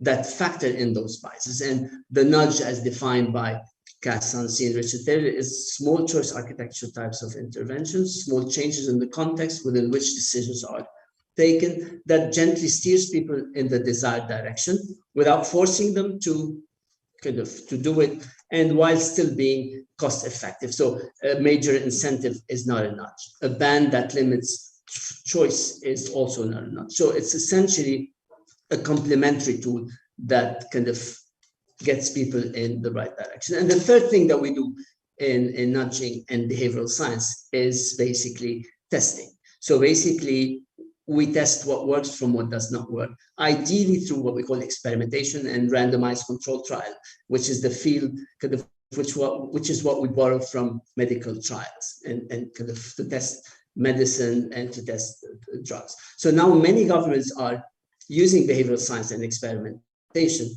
and they do it to maximize social impact, to solve public policy challenges that we tell have behavioral roots. So it's used to get people to pay their taxes on time or paying their utility bills on time. For example, a lot of nudges use what we call social norms, because we know that when we update people's perception about a certain rule or a norm, it has an impact on how they will act themselves, especially if the norm that you're relaying to people is a majoritarian norm. That, for instance, 90% are doing that particular behavior, or 80%, whatever that behavior is. And then that basically gets people to kind of get to herd and do kind of compliance. It has been done in a lot of ways, but there are so many other types of nudges. Default is, of course, one of the very powerful nudges because it factors in what we know about the cognitive biases. It factors in what we know about bias such as status quo bias, about the things that we kind of are procrastinating about. So changing the default could basically put us in a position where we have to opt out when we might not necessarily always opt out. So these nudges, whether social norms, whether gentle reminders, whether default rule, whether active choice, are sometimes small changes that get us into kind of certain desired behavior. Now, private sector has been also doing something similar. They've been using marketing to kind of for private and sales purposes, but they've been doing this. They do some kind of experimentation. They do A/B testing, of course, but now it's becoming more and more common for behavioral, for private sector and government and NGOs and academia to use kind of behavioral science to test what works. And now many private sector companies do now recruit very specialized skills and call them behavioral scientists or chief behavioral scientists or chief behavioral units and experimentation officer to do exactly this. Now, the same challenges that you have with the ethics of nudge, whether it's kind of pushing people in certain direction and then checking who does these things, whether it's trusted and so on, the same thing can be taken to a multiplier effect when you bring in AI. So basically, when it comes to recent trends, use of large data sets, big data, basically now is a common trend in nudges and basically in artificial intelligence. And basically nudging thrives and experimentation thrives on presence and access to large data sets. So basically we are seeing a move from small pilots that we used to do a few years back to now access to huge data sets, which also, of course, takes nudging and behavioral experiments to new heights, but also comes with its own challenges. So the use of, another trend is the use of advanced computing and algorithms that allow digging into specific profiles of people that predict what kind of specific strategy work for what people when and where. And these trends really allow us to better dissect those profiles of stakeholders, their user experience, and allows actually to design the right nudges, smart nudges that match the right techniques, the right individuals, and really could customize a certain kind of nudge to a group of individuals as part of 1,000 and millions of people. So really taking nudge that we used to pilot on a smaller scale to kind of magnificent and scaled up extents. So basically this new behavioral wave combines data technology and make nudging and behavioral science even more customized, targeted, and hence more effective. Thank you so much for this introduction. Again, a lot of questions coming to my mind around transparency, but also the limits of nudging, perhaps, or nudging for good. And I'm going to be really interested to hear the dialogue between the people, our policymakers, so to speak, and kind of your approach. But we have one more speaker that I want to hear first, which is Professor Mark Gruber. Again, a lot of experience that we can draw on. I wanted to ask you about your reflections and experience with some of the projects and initiatives you were pushing and leading. So one of them is the Innovation Park, and the other one is the Market Opportunity Innovator. And again, what lessons have you learned from these experiences? And in particular, with this idea of this interface, policymakers and tech companies. Mark, some experiences from your side, please. Great to be here, Katharina, and super interesting panel. I really loved hearing the thoughts of my colleagues here. I look at it very much from a university perspective. This is something which as a professor at a tech institutions like ETH Zurich, we are EPFL, one of the two Swiss Federal Institutes of Technology. We are on the one hand in a position to actually move forward machine learning and so we are part of the culprits why policymakers are challenged with many of these things, because it happens at the computer science department in particular, but also in other microtechnology departments at universities that we push these frontiers.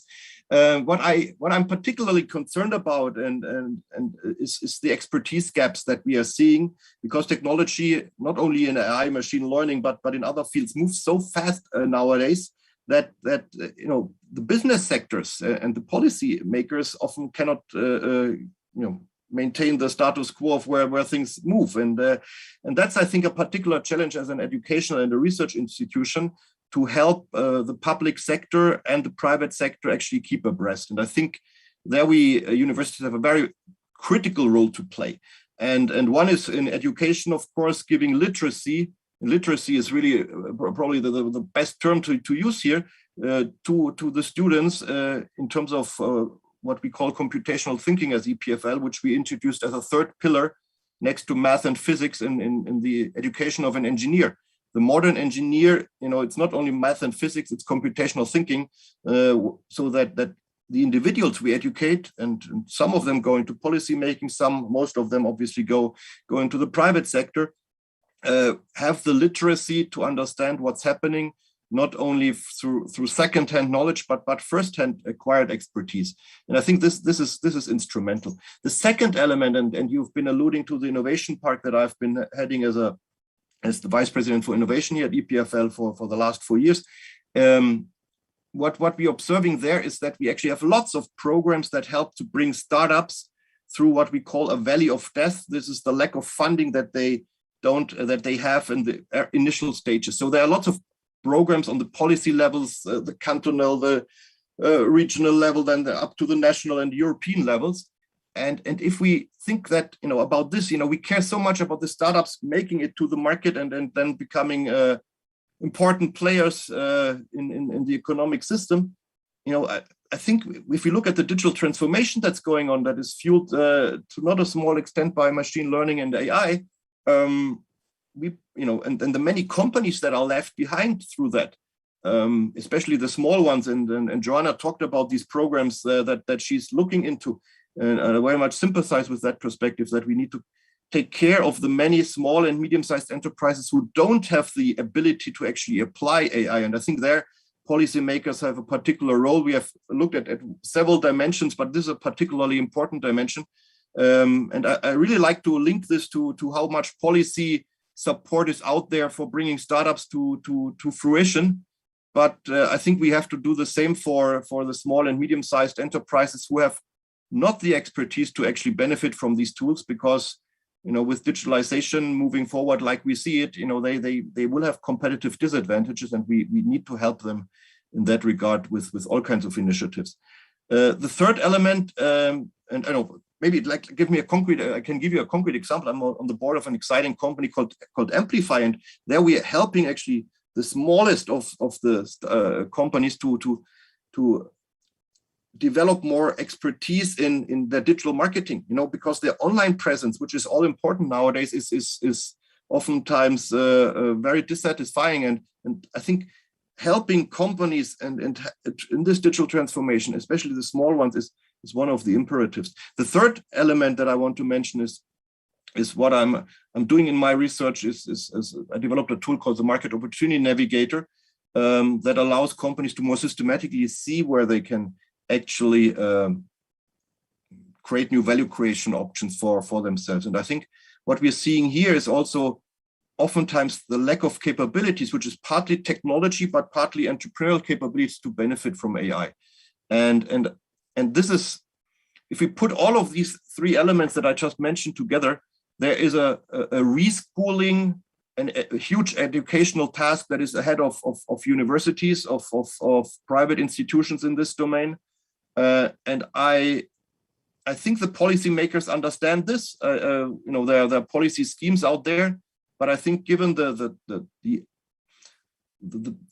huge effort that it will be required to do a reskilling and the upskilling of employees and family business owners' expertise, I think we are not even there yet. We need to have many more programs that support the broader economy.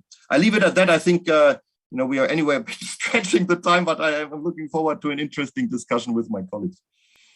Thank you so much. Yes, it's actually time to get into the discussion with our audience. But I wanted to say thank you for bringing this additional point about which companies can actually afford to use AI and to benefit from AI, and how to, so to speak, perhaps level the playing field in order to ensure that not just the really big companies, and this is a trend we've been seeing, benefit from AI applications. So that's a really interesting additional point. I would like to turn to my colleague, Natasha Perucic, who has kept a very keen eye on the chat and the comments and questions there. Natasha, can you give us an impression of what's been happening in the chat and perhaps some of the key questions we should be bringing into the conversation? Good morning to everyone, and thank you, Kat, for the floor. I must say that the discussion in the chat has been rather lively, and there were some contributions also from our panelists. But given that we are rather short on time, I will try to be as brief as possible. So there was a question from Vanya Škorić for Karin. She asked if the OECD will also include human rights impact assessment as a useful tool for assessing AI systems. She noted that we have not seen it yet in the draft.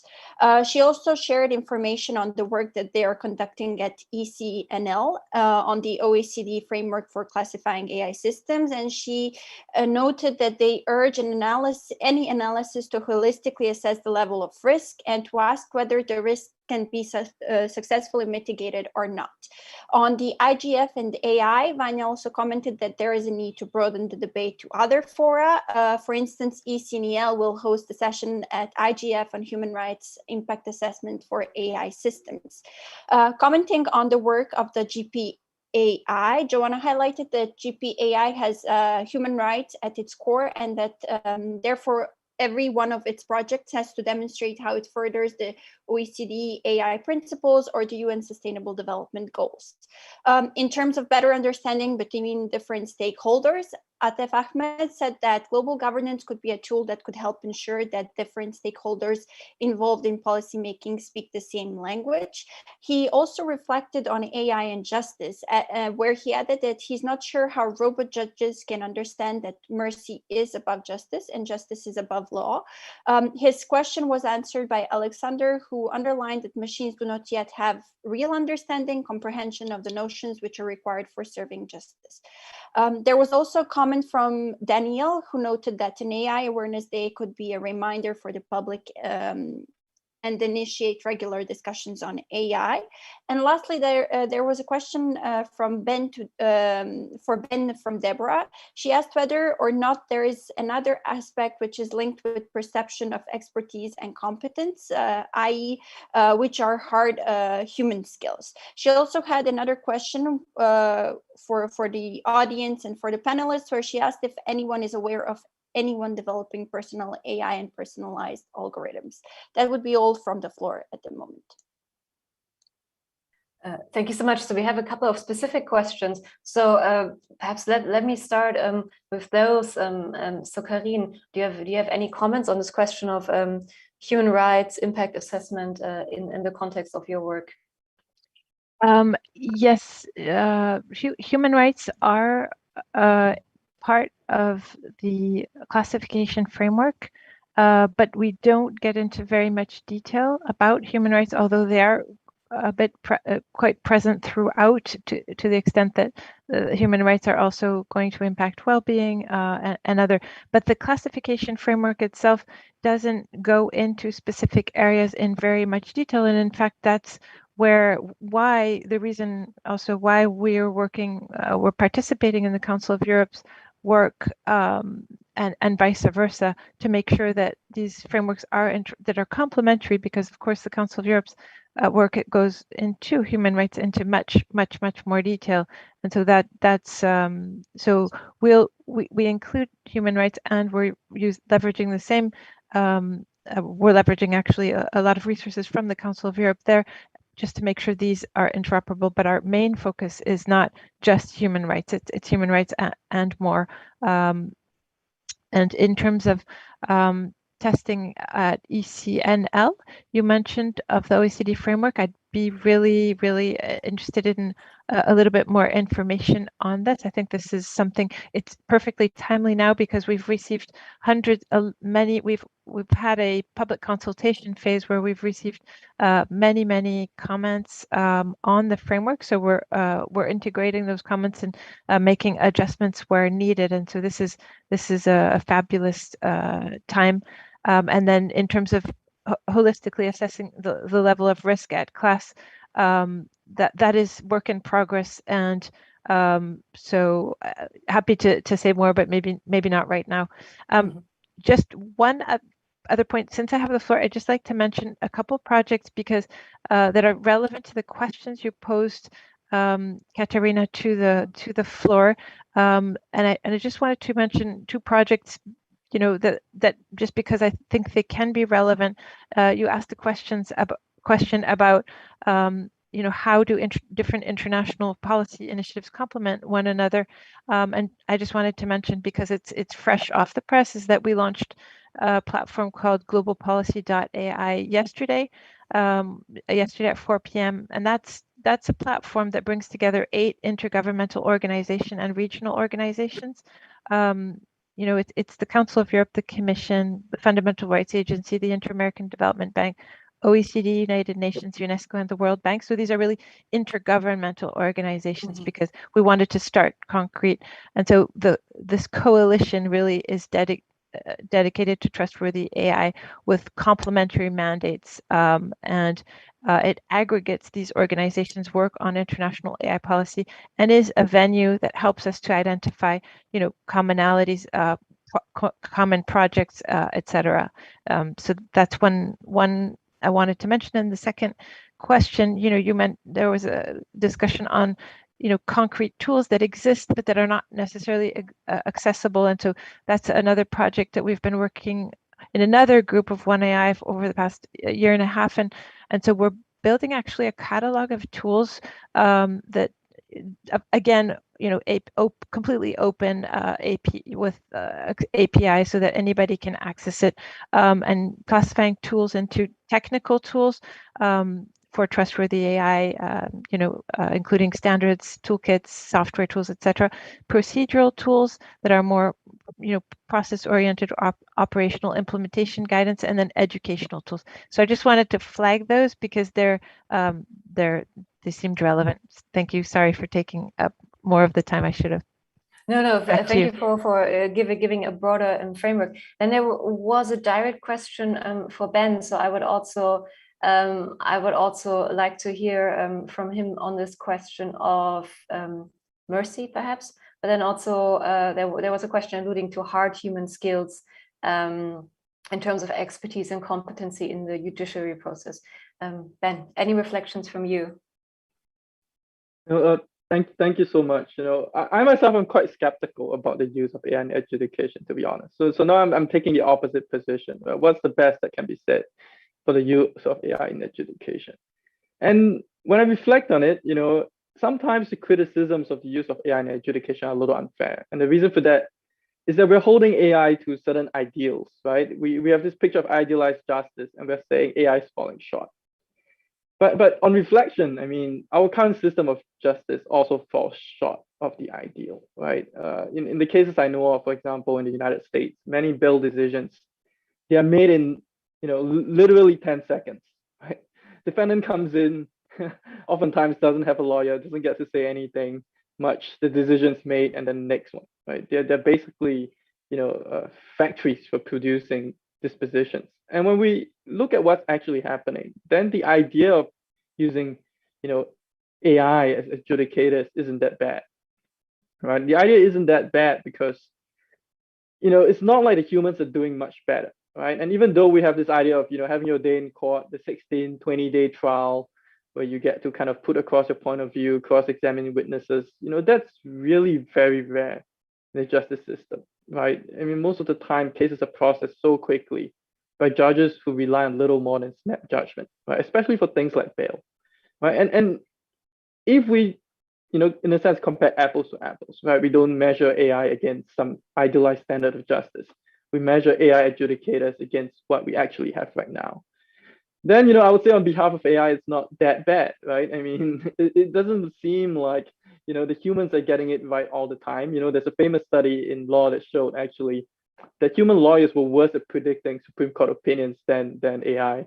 They polled a bunch of famous law professors, asked them, what do you think the outcomes of these Supreme Court cases are going to be? And this all-star team of law professors lost to a pretty simple machine, actually, not much better than logistic regression. And if that's the case, right, if we think our judges are really underperforming AI, then I think there is a case to be made, right? You could say, oh, on some idealized version of justice, right, AI cannot understand mercy. It cannot truly deliver, justice. But, the truth is, our justice system doesn't most of the time, right? I mean, only for certain defendants, they have the opportunity to go all the way to trial. For most people, they don't get an opportunity. And so then, AI could be somewhat useful. Okay, so this is my apology for AI. Like I said, I'm still a bit of a skeptic, because I was trained as a lawyer. I'm still a bit of a skeptic, but this is the defense I'll make for AI. Thank you, but I think it reminds us of a very important dichotomy that we're navigating when we implement AI systems, especially in relation to human behavior or with high consequences for human beings. I noticed that Joanna, Professor Bryson, was making a couple of really interesting comments in the chat, but also has questions for other panelists. So Joanna, over to you to bring those questions if you want. Oh, well, I guess I could, but I actually really wanted to talk about what Ben just said, because I think it's such a great example of what we're all talking about here.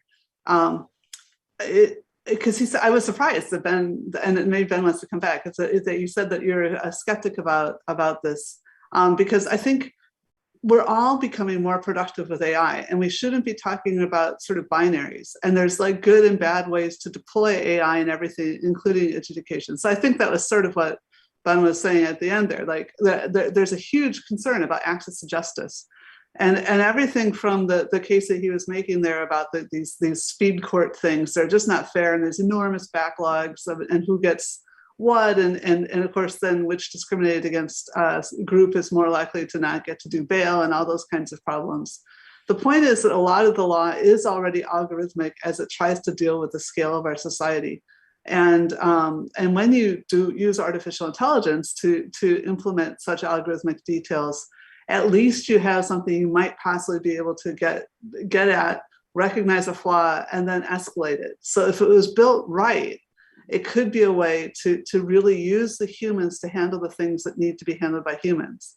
On the other hand, obviously in some countries we're seeing it built wrong, and then it's used to just, in fact, some companies build it wrong and then exclude, maybe not even intentionally, some of their customers from being able to say some of the things that they would like to be able to say. So they've lost that capacity to move up the chain when they have a more interesting or difficult problem. So I think it's really, this is very also very key to the whole thing about the future of work. When we create software that say we make teachers twice as good, that doesn't say anything about whether that means schools are twice as good or there's half as many teachers, right? That's a political decision. And so it's really important to understand that we're talking about governance and we're talking about policy. And to an extent, we're going to start talking about AI, stop talking about AI. It's like talking about writing. It's just going to become the way by which we implement these decisions we make. And that's why I will ask the question back to Karina. But that was why I was unhappy about the idea that a policy would be different if the AI was implemented with neural networks. No, we need to care about how our stuff hits and impacts the people that we're working with. And yes, there may be different ways that a company will use to demonstrate due diligence if they train some machine learning or if they wrote up, symbolic rules about what they're doing. But I don't think the policy should vary. The policy about that you have to show us what you're doing, you have to be responsible for the software you create, just like any other manufactured product. That means responsible for it performing correctly. Also, users, owners, operators will have other obligations. But it's just like a car, and we need, the sooner we get to the idea that all software is just like a car, and whether you call it AI or not, it's neither here nor there. I think the better off we'll all be. Thank you. Actually, on these comments, I would like to hear the reflections from Alexander and Fadi. Alexander, from your perspective, from the Council of Europe, what Joanna just said, does that resonate with you? Would you echo this? Would you add something? And then after that, for Fadi, I would like to hear how this looks like for you in practice. I mean, one thing Joanna just said, a lot of the law is already algorithmic. Similarly, we have already nudging, but when we put this on the scale on AI, as you mentioned, we have a larger scale. How do you make sure you have some element of responsibility for the impact you're having, or to make sure it's basically, as I said before, nudging for good? What are your reflections on that? First, Alexander, and then Fadi, please. Alexander. The problem is I'm a little bit now mixing your latest comments with what exactly I was supposed to give my say on. So if you could maybe summarize, because... So, well, if I may, Joanna was kind of saying we need the same rules across the board, no matter what application we're actually talking about, and not kind of make rules specific to the AI application. Is that, and build on existing rules? Is that a fair summary? It might be. It might be a fair summary, and to my mind, for example, if we are talking about, I will make one example. So we were talking about, for example, the right to know what has been the algorithmic decisions based upon. Yeah, the right to explanation. So we can think about. Is the right to explanation of a particular decision in a particular context taken by a human? If there is a legal requirement to disclose, to provide an explanation, and of course, irrespective of whether this decision then will be taken with the help of AI or not, so if there is a requirement, there should be an explanation. If perhaps the decision is trivial, is not very significant, and there is no so far legal requirement to disclose in similar circumstances what the human was deciding and on what basis, then if we apply AI, it doesn't matter really, because I mean it means that on the basis of this particular situation or particular context, the legislator decided that there should be no need to explain, and it doesn't matter whether the human decides or a machine. Thank you. So Fadi, directly over to you from this kind of implementation practice and nudging perspective. Yeah, so this is a serious concern. So while in governments and NGOs and academia, it's kind of understood that when you carry out experiments, it's for good, it's for social impact. It's not the same when it comes to private sector. It's not always the same. Some private sector entities do have a kind of social impact concern, but not always so. So how do we handle that? You will never be able to prevent use of behavioral science and experimentation now. I mean, it's gone. It's already started, and it's increasing with AI. The only thing we could work on is try to kind of be more transparent on those that are misusing behavioral science, using sludges, using kind of making it more difficult to attain the certain behavior. I hear of certain initiatives that try to make nudging when it's targeting children kind of prohibited. I don't see that practical. It's going to be very difficult. So the only option to really work on this is get more voluntary self-restrictions, get into more ethical reviews, peer reviews, and get into more regulation of the data that is used. So that is probably the only way now that kind of the ship has sailed and behavioral science is going to be growing, and the more you attach artificial intelligence to it, it's going to possibly create more good, but the misuse will have a multiplier effect of creating more bad and then creating kind of more negative impact. So we need to look more at the regulation of the data and the misuse of the data, and transparency, confidentiality, and then kind of that is probably one way of looking at this. Thank you. What I perhaps want to add, if you look at the proposed AI regulation from the EU, that goes in a very different direction from what you just said. So it's really interesting to see how this is actually gonna play out. And we only have a few minutes left. So one very important thing that I wanted to do is to share the results from our survey. So if you remember, we had 3 statements, one on synergies, and actually there is an agreement that the different initiatives complement each other quite well. Then there's also slight agreement that policymakers perhaps need to do more to understand the reality of those implementing AI systems. And then we also have a slight agreement on fair washing. It's not very decisive, I must say, but perhaps that is to be expected. We had 20 responses, so thank you for that. Since we only have a few minutes left, perhaps I would like to give everyone the floor for a final comment, a final reflection on the discussion we just had. As always, this discussion is a starting point, and I think there's a lot to kind of take from here and look into further. So just a quick final word from each of you, perhaps even in the form of a tweet or something that could potentially be tweeted. This is the digital world. I would like to go in the same order as we started this conversation. So this brings me to Karim.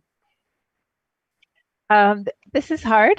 There's so much, but I maybe just a couple of things I'd highlight are, the importance of building the evidence base, of continuing all of our efforts to work together between different stakeholder communities, between different organizations, and then also, in addition to the evidence base, which is going to be evidence about, the present and the past, working, focusing on foresight exercises so that we have, so that we can better see those risks that are looming, and that, some technologists are going to be able to foresee, but that might not yet be widespread common knowledge among policymakers, but they need to anticipate. So thank you. Thank you. Final words from you, Joanna, perhaps again in treatable format, if you can. Well, sorry, I unmuted myself and then you did, and it was confusing. Anyway, yeah, no, it's been a great panel. The question I still have, which I think is that we haven't brought up enough, is the whole relationship.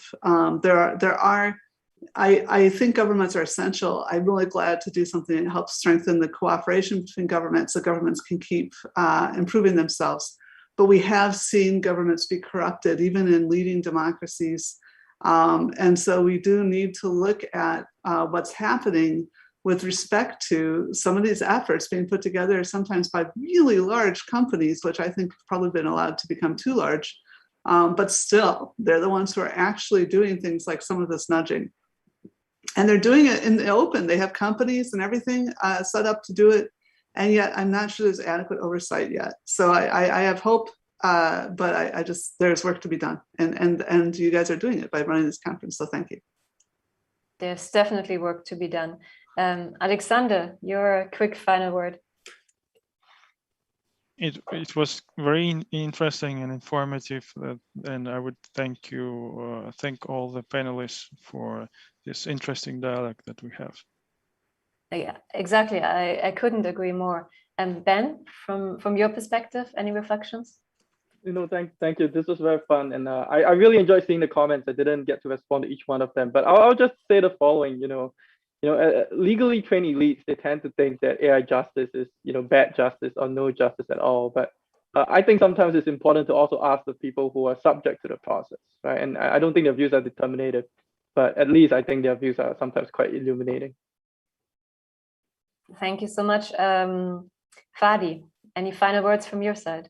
Yeah, just two quick things. One is that just like our minds are prone to biases, so is artificial intelligence and machine learning. So luckily, however, we could treat that, we could diagnose that, and then do something about understanding what these biases and correct them, because the multiplier effect when it goes wrong is frightening. The next thing I would like to always end with, which is always remember to nudge for good. This is a tool that is made to create social impact. It can be misused. We should try hard and hard to prevent others from misusing it, but nudge for good. Thank you so much. Last but not least, Mark, your final reflection. Here's my tweet. I'm not sure if it's 144 characters. Let's, with strong force, address the expertise gaps in small and medium-sized enterprises when it comes to machine learning, because they are the backbone of the economy. Thank you so much. We had 6 wise and very appreciative final words. I can only echo the appreciation part. It was an absolute pleasure to moderate this panel. And also thank you to our audience for all the comments and questions. We really got into a discussion, and I really hope we can continue this discussion and discussions like this in the future. In terms of what's happening next with our conference, we have a very brief coffee break, which lasts until 1:15. So if you're based in Geneva, for example, this would be 11:45. And then we are back with some more academic research spotlights. We have three topics: AI for education, AI versus politicians for democracy, and AI for better justice. So really fitting with some of the conversations we had in this panel. So if you can stay with us, that would be very much appreciated. But now for a well-deserved coffee break. Thank you very much, everyone. Thank you. Thank you. Thank you very much. Bye-bye. Thank you. Yeah. Bye-bye.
We'll now start the next session for the AI Policy Conference.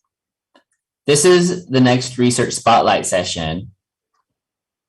And as you've seen in the conference so far, we have these exciting and emerging collaborations between AI policymakers, AI technologists, and AI researchers. And at my institute, at the ETH Zurich, the Center for Law and Economics, we have an interdisciplinary environment where we explore the legal and economic aspects of technology and policy, also working with the ETH AI Center on issues of regulation and legal tech. In today's Academic Research Spotlight session, you'll get another taste of the type of interdisciplinary, broad, diverse AI research that's being done at ETH Zurich and other universities in Switzerland. We're going to have 3 presentations today by ETH Zurich professors. First, we'll have Mrynmai Seichen, then Roger Wattenhofer, and then myself. If you saw the Research Spotlight session yesterday, you know how these work, but for each of these presentations, we'll have some time for audience Q&A, and it's the most interesting and exciting part of the session. So please ask questions in the Zoom chat. I will ask the speakers or I'll unmute you. So let's get started. First, we have Mrynmai Seichen, a professor of computer science at ETH Zurich and a specialist in natural language processing, knowledge discovery, and reasoning.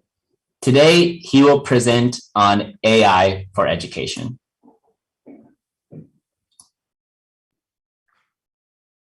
Hi, Elliot. Thanks all for the invitation. Thanks for being here. I'm excited to tell you a little bit more about some of my work, and I would love to brainstorm with all of you guys a little bit about policy implications of some of this work. So yeah, feel free to interrupt me and feel free to ask questions. I'm happy to take questions. So let's get started, Elliot. Please.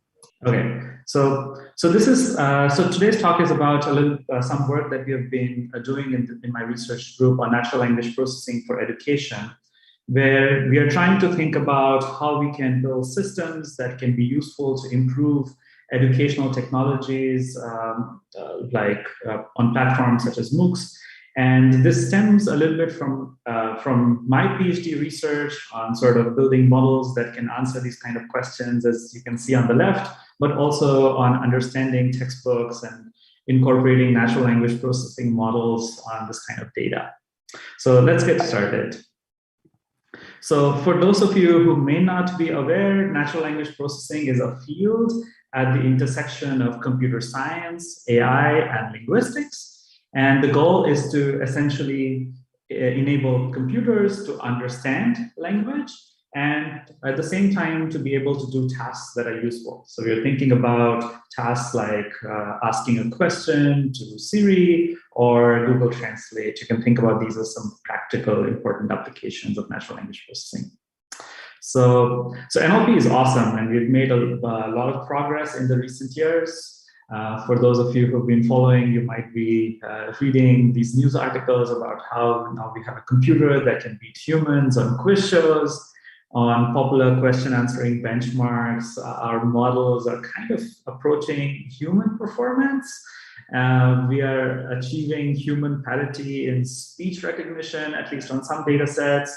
And we've also achieved purportedly human parity on translating Chinese to English. So this is a lot of what has been going around in the media, and undoubtedly the progress is awesome. However, there are a bunch of caveats, right? So let me start by saying that the progress in NLP really shows us what the kind of opportunities are. We are beginning to see the use of NLP in more and more high-stakes settings. And one of them that I'm interested in is education and e-learning, right? So we're seeing a lot of work in natural language processing models to in these educational platforms, in intervention studies, and sort of helping students achieve their goals. And we're seeing more and more of things like that. On the other hand, these models, as I said, are actually extremely unreliable. So here is an example from one of the famous papers from Petruccia and Persilian, who were trying to analyze question answering models and how robust they are. So here is a sample example. So you have, say, an article from Wikipedia on Super Bowl 50, and you have this question: what is the name of the quarterback who was 38 in Super Bowl, right? And the model actually originally makes the correct prediction, John Elway. But then they found that it is very easy to fool this model by adding this kind of a sentence adversarially at the end of the paragraph, right? So much so that the performance of these models can go down from something like 80% to about half of its value, something in 40s. So this shows how these models are really unreliable. It's very easy for them to fool them. It's very easy for them to not work well when under some kind of distributional shifts, for example. So this is challenging, right? So there is this question: how can we really use these kinds of extremely unreliable models in these kinds of high-stakes situations, one such as education? So my group grapples a little bit with these issues, not so much with policy issues yet, but this is kind of work that we're excited about. So we work on building models that can, for example, answer these standardized test questions. These are questions that we probably have seen in our lives, right? It's like a GRE exam or an SAT exam. So we build models that can answer these kinds of questions. And the goal is really the goal is really to build these models for a scientific purpose. We want to understand that can we really build a model that can reason in the way that is required to answer these kinds of problems? Can we use the kind of domain knowledge that is required to answer these questions? So it's a scientific endeavor. However, as we've been progressing, we've also been starting to think about where do we go from here, right?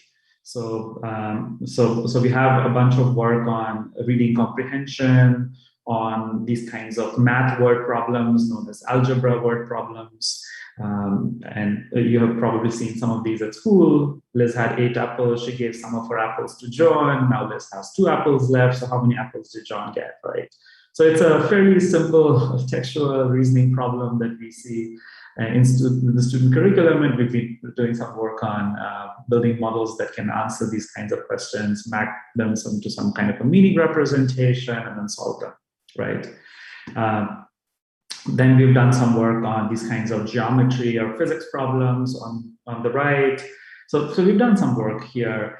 And we are now excited to think about what do we do with these systems? Can we really use them in the educational platforms? So I'll go a little bit more into some of the details of my work, and then we'll talk about some questions and some for you guys to help me out in terms of policy making and ethical issues around this work. So here's some snapshots of what we did.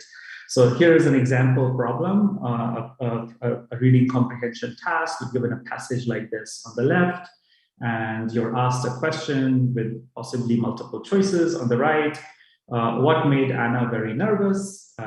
And if you were to read this passage very deeply, you can say that the passage says that there were 10 students in the spelling bee. This made Anna very nervous. It's fairly easy to conclude that the answer is the other 10 students. So this is one of the easier data sets in this domain, but there is a lot of work. And this is actually quite hard, really building a system that can understand a piece of text and answer questions that are actually intended to be challenging for students is actually hard, right? Then we've also done some work on science question answering, where the goal is that you're given a question like this: which of the following gases cause the greenhouse effect? And you could use literally anything. You can use textbooks, you can use these periodic tables, dictionaries, study guides, so sort of all of these things that students use. And can you answer this kind of a question, right? So there are challenges in the community around this. And we built some solutions that maybe are not so important to get into. Ren, you said it was okay to interrupt. I hope it is. Yes, of course. For the previous slide on the answer scientific questions using anything, have you noticed? Have you learned anything about what sources are useful for the algorithmic solution, for the automated solution, and are those sources different than what helps students learn these to answer these types of questions? Yeah, that's a great question. So that's a great question. So we've not done this study to be honest, but we did find some of these dictionaries that have sort of terminology for students. These kinds of study guides that have some kind of questions useful for training such a model. So students use some of this kind of external knowledge that is encoded in this form. We found these periodic tables in some kind of chemistry questions also useful. So when we did this work, this was way back about four plus years ago. So deep learning was just sort of coming of age, and at that point of time, it was actually useful to have these kinds of data sources. It's an interesting question whether we would see the same today. Right. So you're implying that taking like GPT-3 instead might actually be better than having these domain specific sources. It's possible. It's possible. Yeah. So I think the question really is about what are the kind of questions you're looking at. If the questions require a lot of domain knowledge, like, for example, this question requires understanding that these compounds have this symbol, right? So I need to do this kind of a mapping, and models like GPT-3 may not be really good at something like that, right? Because it's a specific domain, plus you need this kind of symbolic understanding of these symbols. So right. I can imagine maybe it's useful to use some of this information, but yeah. I can see I would not be surprised if GPT-3 was already doing as par with these systems. Yeah. And one follow-up relating this science question answering to the reading comprehension part. Do you have an intuition of which of these tasks will be more difficult in the longer run? I see. So that's a good question. So that's a good question. So I think if so science question answering has its challenges, and for example, one of the main challenges here is really using this kind of background knowledge, right, and integrating it with some kind of understanding of text, and that's really the challenge here. However, I think in some kind of relatively narrow domain. So next I'll talk about sort of geometry, and we were quite successful with solving those kinds of problems, right? You can kind of get away with some fairly simple solutions, right? But if the goal is to answer reading comprehension problems, you require a lot of skills. You require sort of causal understanding, this kind of symbolic understanding, and there's like this very long tail of lots of skills that you need to be able to have to answer these problems, right? So I would say both are challenging, but if you really wanted to, if your goal was really to solve a task, I would say in general reading comprehension is hard. Thank you. Yeah. So I'll move on a little bit more to just give you a flavor of what kind of problems we're looking at. Another set of problems that I find very exciting are these algebra word problems. These are sort of the problems part of middle school math, something like these daily life problems. I have these many crayons in a drawer. Mary took 3 crayons out of the drawer. How many of them are there now? Right? It's really simple problems given to kids, right? And you have to map sort of the problem in some equation or some set of equations that can then be solved to answer these problems. And from a scientific perspective, this is exciting because you really need to think about how natural language understanding sort of works in a mathematical setup, and how do you really incorporate this kind of reasoning into your model, right? So it's an interesting question. And we've contributed, let me skip this slide. So we've contributed to some of these kinds of problems. Then an extension of that you can think about is these kinds of reasoning problems in the space of geometry or Newtonian physics, where the goal is to apply the axioms of that particular domain that you know, like Euclid's axioms or Newton's laws, and how do you encode them, and then how do you apply them and solve these kinds of problems. And we made some progress in this domain. So the way we solve this, for those who care, is that we think about some kind of a formal language in that particular domain.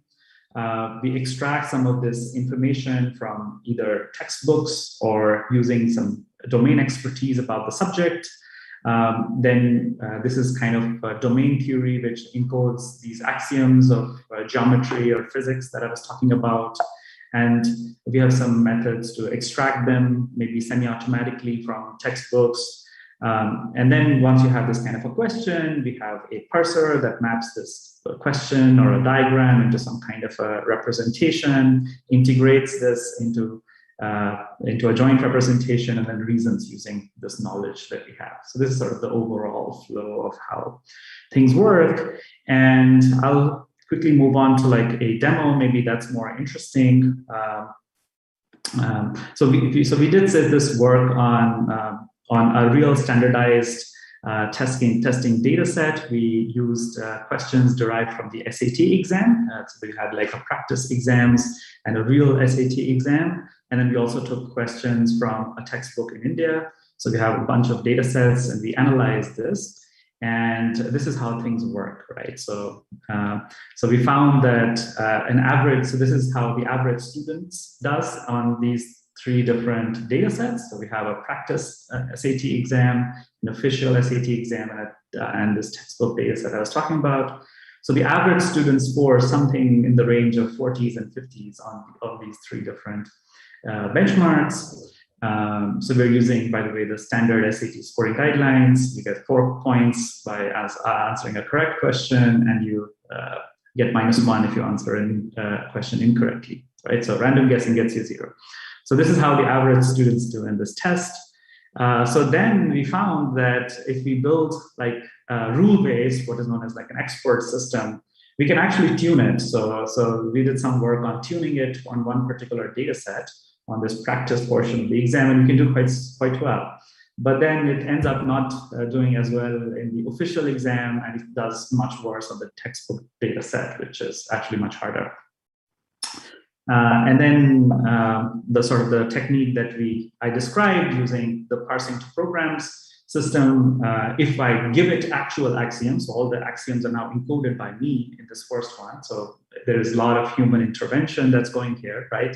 So the model gets a score about 70 or 80 on these tests, but we're cheating a little bit because we're giving them this knowledge. But then we also have some methods to maybe extract this automatically from textbooks, and we achieve a score of 40 or 50, 40 or 50 or 60, depending on these three, by extracting them this kind of knowledge from textbooks, right? So still sort of comparable to the average test taker, right? So this is the average test taker, not the best test taker here yet, right? And we can do well in this sort of a narrow domain of just geometry questions from the SAT exam, right? So this is. Mike, could you comment briefly on how are the diagrams featurized? Is that like a custom system, or do you just use just the pixels as data, or how does that work? Yeah, so there are multiple parts of this. This is actually a bunch of papers done with collaboration with Minjun Seo, who is also at the Allen Institute of AI. And so this is so this uses some kind of very old computer vision techniques using sort of line detectors, edge detectors, and some kind of domain knowledge of what you expect in the domain, right? So we know that we'd expect triangles and circles, but we not expect like a picture of a truck, right? So we have a lot of domain knowledge that is going into the system, and the goal has been just to sort of solve this problem somehow. Yeah. So it's not generalizable. It's very hard to do this for another domain, but if this is really our goal, then we can kind of do it, right? Okay, so I'll move on to sort of a demo. Let's see if this still works. So here are the kind of questions we're looking at. So there are a bunch of questions. By the way, you can still go to this URL on top and look at this. So let's zoom in to one particular question. In this figure, CD is an equilateral triangle, ABC is a square area of 1. What is the perimeter of the polygon? Right. So the way this works is that there is a parser that is extracting some kind of knowledge in the form of these formulas.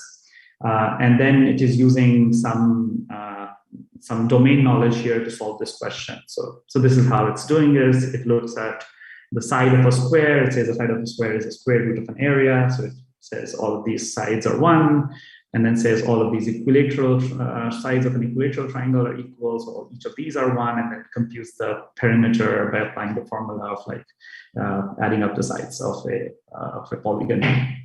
Right. So it's super simple. And if you really wanted to do something like this, it can work. So thanks for pointing out the link to everyone.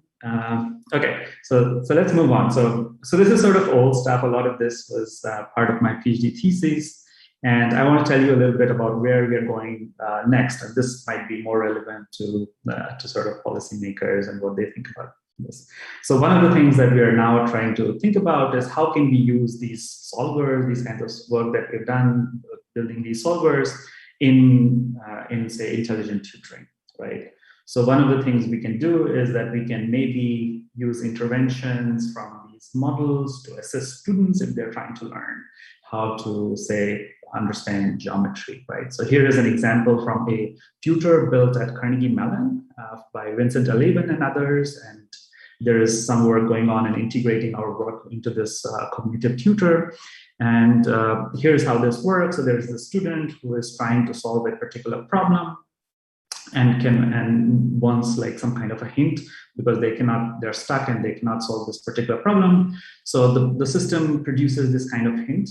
So a hint like the highlighted angles are on the same side of the traversal, so these angles must be equal. So this kind of like what axiom to use next. So the solver, if it knows, if it's able to answer the question correctly, can intervene by providing these kinds of explanations to the student, hopefully. So this is all still research. We're not there yet in terms of actually using the system yet.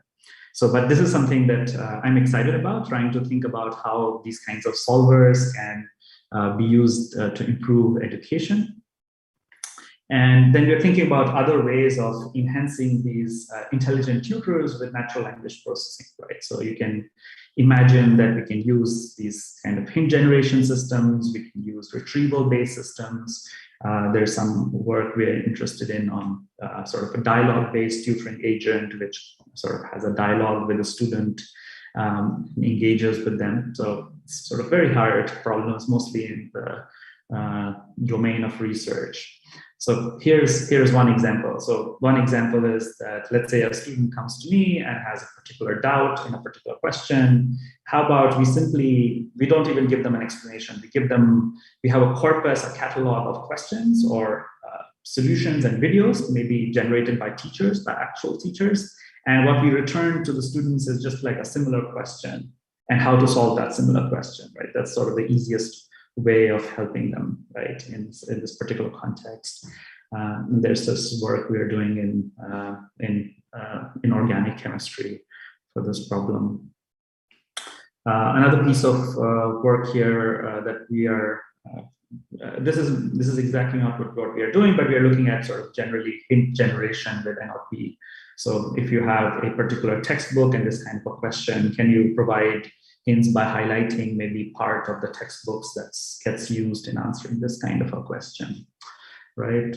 Then you can imagine a dialogue-based system where the agent is trying to be maybe not a teacher, but at least a teaching assistant, I would say, and is trying to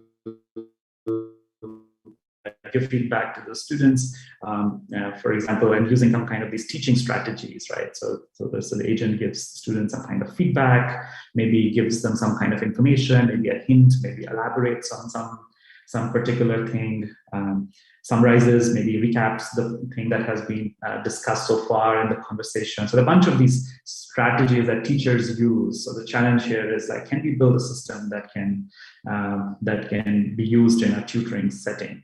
You know, so we're thinking about those kinds of things. And then our interests go much beyond these few examples that I talked about on improving textbooks. Maybe automatic grading is another big area of NLP for education.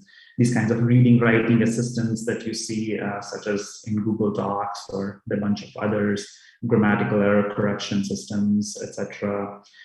There's a lot of work on educational data mining, student logs, personalization to students is a big issue. Language learning, things like Duolingo is another big area. So this area is quite vast, and there are a bunch of opportunities. I would say it's a very underexplored topic in NLP. But there are a bunch of policy and ethical considerations here.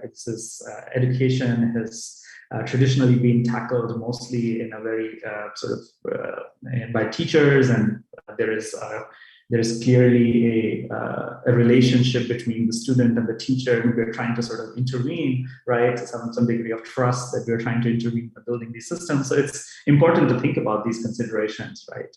So there are these, for example, there are these ethical issues in using such a system in student-facing settings. So there are things like user safety, like privacy issues. There's this issue of trust and reliability by using these kinds of systems. These AI systems are often incorrect. So at best, what you saw was sort of systems that get like 60%, 70% of these questions right?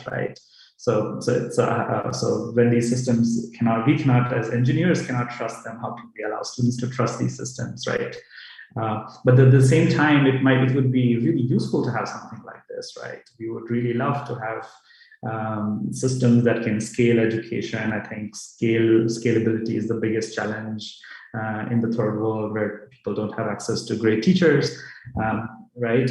So there are a bunch of these issues. Is it ethical to use these kinds of systems in a very learning platform? How do we really integrate AI into the learning process?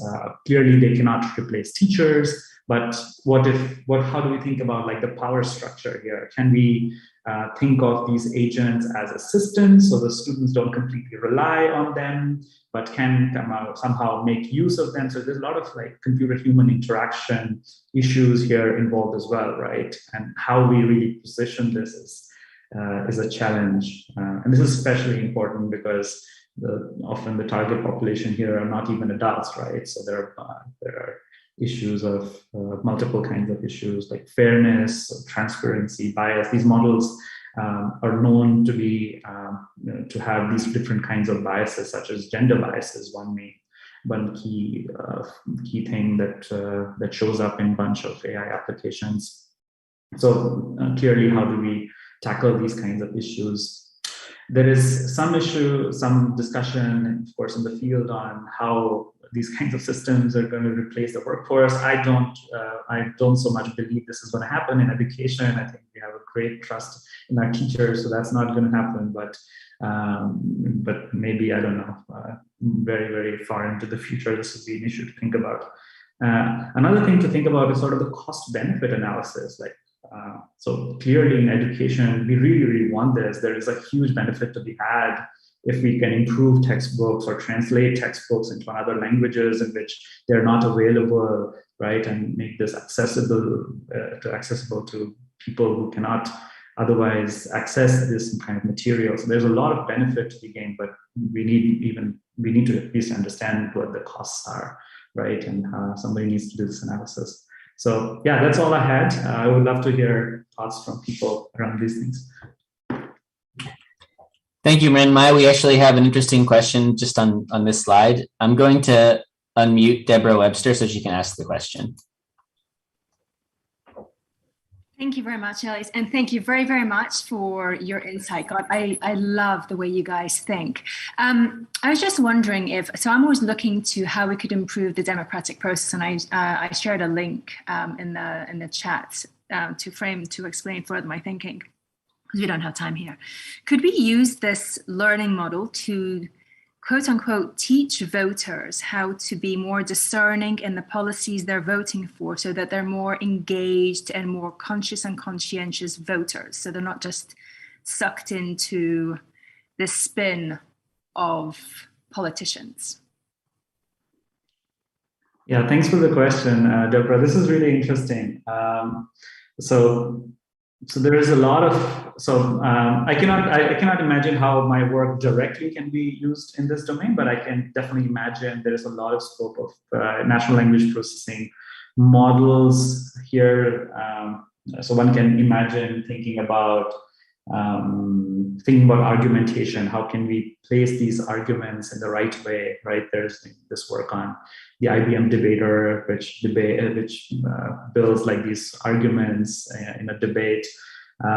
So there is definitely some scope of building models.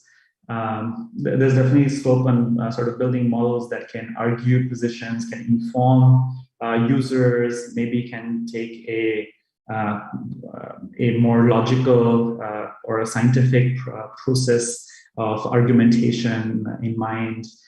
There's a lot of scope, for example, of tackling things like misinformation, right? That's a major issue in democratic processes, right?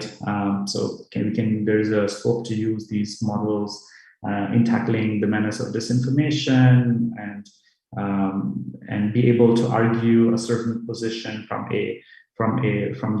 the perspective of science, from a more logical perspective. So there are opportunities there. Yes, and I think it would be great to think about how we can do it. Yeah, I think definitely Deborah. Great. Thank you for the question, Deborah. If there's any additional questions, please ask them in the Zoom chat. And we also can, if not, we can go to the next presentation. But there was one point I wanted to also note about this last slide, Renmai, which is I think it's not just a overall cost and benefit question.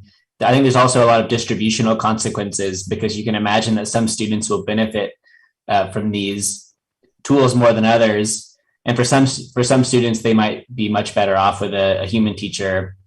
So it feels like there needs to be some impact evaluation studies to see how it will work. Yeah, absolutely. Yeah, I totally agree with that. We're just scratching the surface, starting to build some of these solutions. And we're thinking about some of our first studies. So yeah, any feedback on this is useful. Thanks. Great. Well, thank you again, Renmai. Thanks for the very interesting presentation and for the discussion. We will now go to the next presentation by Professor Roger Wadenhofer from the Distributed Computing Group at the Department of Electrical Engineering at the ETH Zurich. Roger has broad interests and expertise in algorithms and computing, many topics related to our conference. But today we are very happy to have him present on AI versus politicians for democracy. Roger, you can please start as you like. All right. My screen sharing still doesn't work, it seems.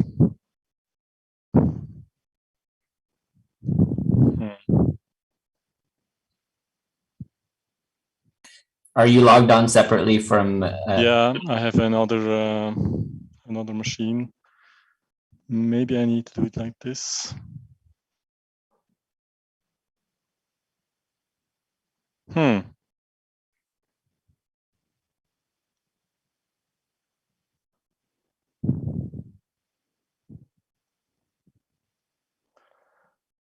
All right.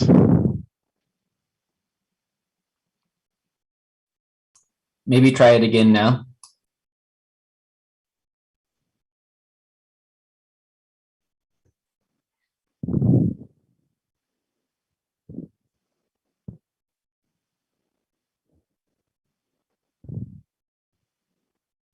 It doesn't want me to do it. I don't know why it's set up. Usually it works quite nicely.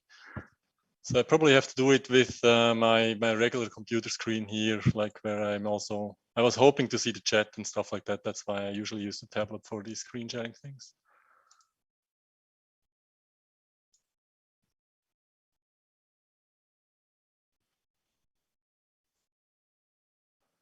So can you see this now?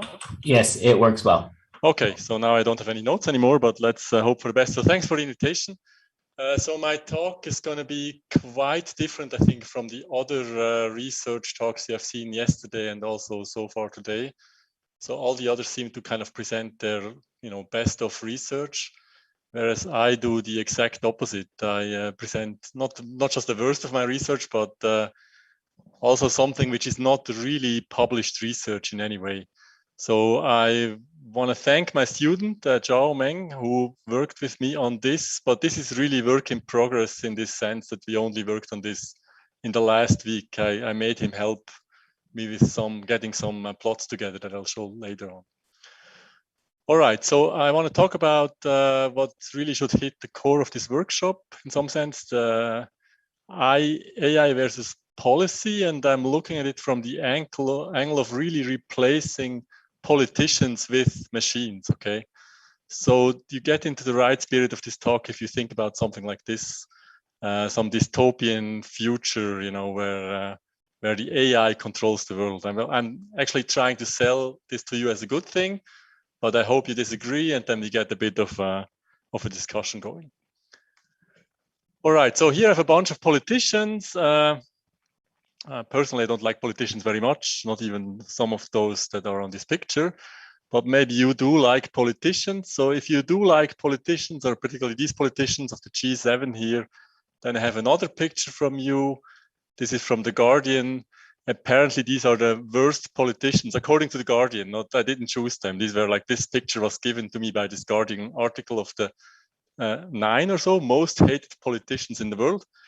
And I'm sure there's one of them which boils your blood among those guys, right? So that's what you kind of should think about. That's also a bit regarding the panel. We had this before. There was a comment by one of the panelists that, not all the politicians are perfect, and I would agree with that sentiment. And so why are they not perfect? Well, one thing is this: there's a lot of corruption going on, of course, for policymakers or for people who just have a lot of power. And one might also say some of them are not very smart, maybe, or not very smart for the public, even though there's no corruption going on. I found this quote online from Franz Kafka, which basically says that lots of people who are idiots are politicians, but it's not correct. So unfortunately, he never said that. But the quote is so good that I still felt I should include it in my little talk. Good. So what do we want to do in this talk? I want to see if we could remove politicians and just let AI do the job. So that's the basic promise here.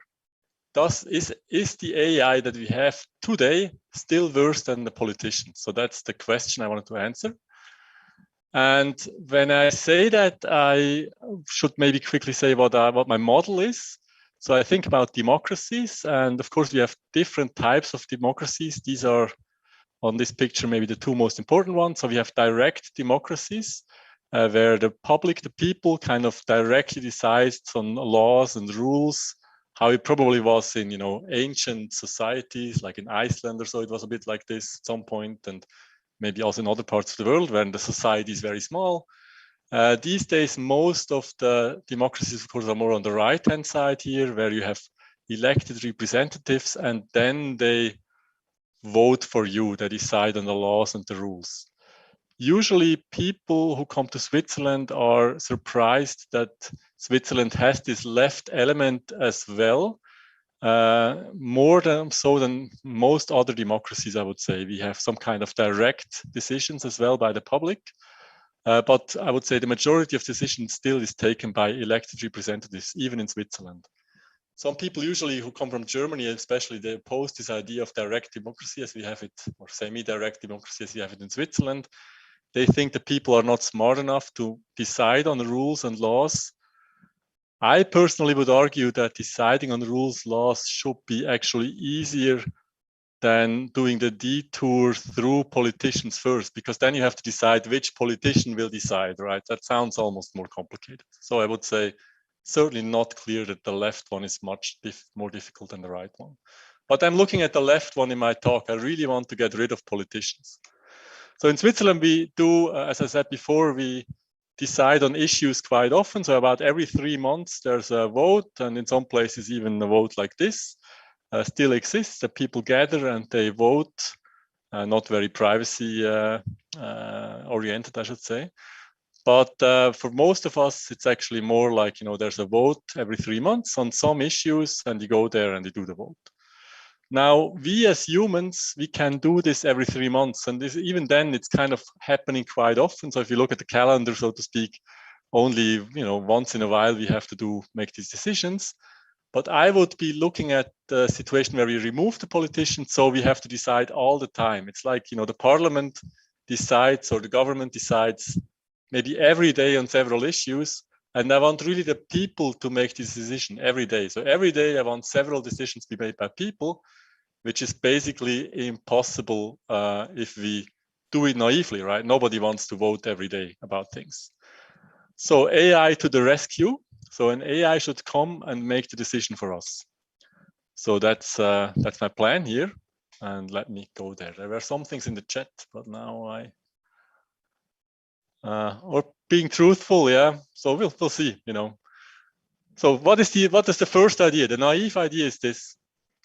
We have an artificial model, and when I say artificial model, I really think of something like a language processing unit, essentially, which understands how you are as a human, what you feel, what what your political opinion is, and then the machine votes for you. Okay, I literally mean this. Okay, so let's be a bit more concrete. So what we looked at, this is our data. We looked at the smart vote data. So this is a website from Switzerland. It exists also in many other countries. In Germany, for instance, it's called Valomat, and there's other countries which have this. So basically, as a voter, if you want to vote which party should you elect, for instance, in national council elections, as in my example on this slide, then you have to answer some questions. In the deluxe version, it's 75 questions. And the question is, for instance, the first question in this questionnaire is, would you support to increase the retirement age to, for instance, 67? And then you can give different answers on the spectrum. You can either give no answer, kind of being neutral about it. You can say yes or rather yes, or you can also weight your answer. You can say, is this an important topic to you or not? And then based on these 75 questions, you would get, a profile of a politician or of a party which would be close to your opinion. So what we actually have access to this data. At some point in the past, I contacted the Smart Vote guys, and to my surprise, they were very open to this idea of sharing this anonymized data. So what we used for today's talk is that we used a sample of 5,000 voters. Smart Vote has much more, and even we have much more.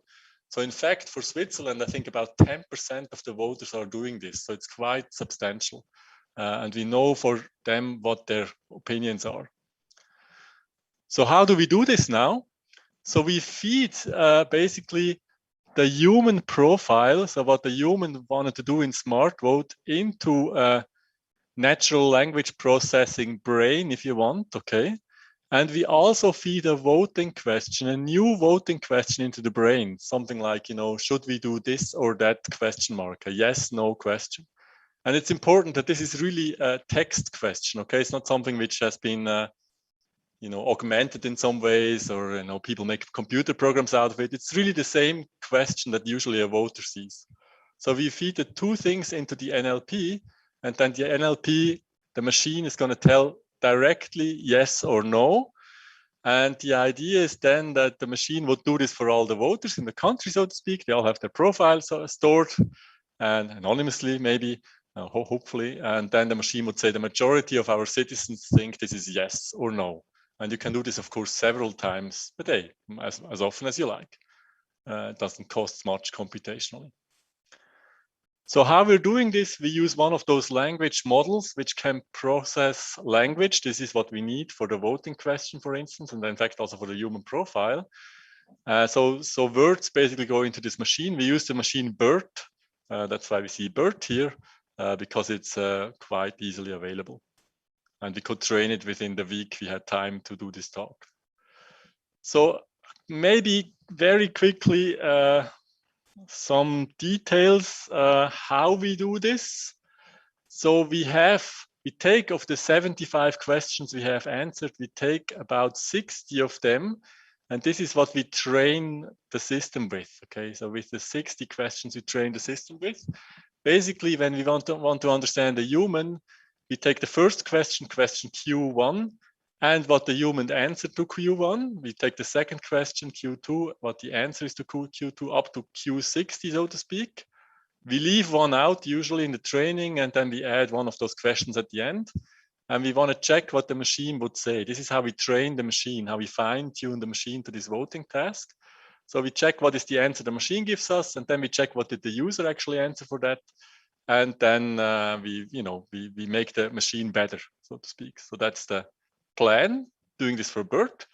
For testing then, to see whether our system works, the idea is to take a completely new question. So we again take the profile of the user, so to speak, what were the questions and answers of the users, or the 60 questions we chose. And then we add a new question text. And now for our testing, we added one of the 15 questions the user answered, but we didn't use for training. And we want to see whether we can guess what the user is saying. Okay, so I hope this is clear. If not, feel free to ask questions. So here is the result of our little study. So we have the machine. I used a very bad machine, HAL 9000 for this, so to speak, as a picture.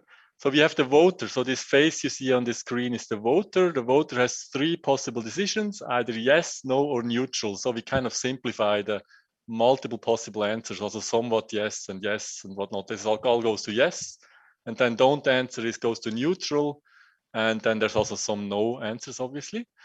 And so these are the rows in my little matrix. And then I have the columns as well. So this is what the machine said based on the same input, same voter, and same question. Okay, this is what the machine predicts the voter would say. And you can see the green stuff is what we actually want to see. We want both the machine and the voter to say yes, or both say neutral, or both say no. Okay, so that would be success for us, the 3 green values. The red values are the worst. The voter says yes, the machine says no, or vice versa, right? So we totally don't want that. And the gray values are somewhat in between. One says yes, the other one is neutral. You can say, well, machine didn't quite understand me, but at least a little bit. But you can see roughly 60% we are correct, and roughly 20% we are incorrect. So out of 4 questions, we answered 3 correctly and 1 incorrectly, roughly, okay? So you might say this is not very good and not useful. And I would argue it's questionable. So why is that? Because we did also check the politicians. So as a baseline, we have politicians. So in this smart vote data, we not only have the users, but we also have the politicians, several thousands of them actually. Everybody who tried to become a national, member of the National Council is in there. So what we do is we take the first 60 questions again, or actually 60 random questions. We check the answers of a voter against the answers of the politicians, and we choose the politician who is closest to the voter for the first 60 questions. And then for testing, we use the other 15 questions again. And we check, did the politician actually answer the way the voter wants to be answered? And this is the result we get here. I'm sure you looked at it already. And you can see it's slightly better than the one before, but not so much better, okay? So this is you being represented by the best politician, okay? So you see about 20% of a politician still says the wrong thing, and about 60%, or even a bit more, the politician says the right thing. So you're not so well represented actually as you might think, and it's actually even a bit worse because, well, we really chose the best politician for this, but we didn't, discriminate for Canton so far. So maybe you were not allowed to elect that particular politician because he comes from a different region from the country. Or, even if you say, I found my perfect match politician here, and you elect the guy, it might turn out that the guy is still not elected, right? But somebody else is elected, and that person, of course, makes still decisions against you all the time. So I would argue that these numbers are somewhat competitive, okay, somewhat similar. Okay, good. Of course, we can do much more things and we can do much better. So this is kind of the basic setup. Of course, the human could actually check, or at least from time to time, check what the AI suggests and override it as well if it wants to. The human can choose a new AI. Maybe there's competing AIs and they could choose the best one. You could have multiple AIs and make majority decisions, or you could combine it somehow with representation. All these things, I think, will be possible. Maybe another issue with the AI, and maybe the main issue, is that the language models are quite remarkable. So I tested this not with BERT, but with something better, with GPT-3, which is also accessible. You can enter, you can check how much does it actually understand what's going on. So for instance, if I enter the question, I support an increase of the retirement age to 70, do I support retirement at 80? That would be a natural question a machine should answer if it really understands what's going on. And the machine here says no, but I don't have a problem with 70, and I think it could be a good start. So this feels like the machine properly understands what's going on. So it probably is able to answer for me such questions. But I tried this as well. I support 70. Should I also agree to retire at 60? And the machine says, no, he said, Yevgeny, then something from a Russian novel probably comes out. So you see that kind of, stinks big time. And I start to wonder about, all the results we have so far. Roger, we had a clarifying question from the audience. Florian Dorner asks, were the politicians' results all collected at the same time? It was for the same election, so to speak. So we looked at the national election from about 2 years ago, and the voters and the politicians would answer the same 75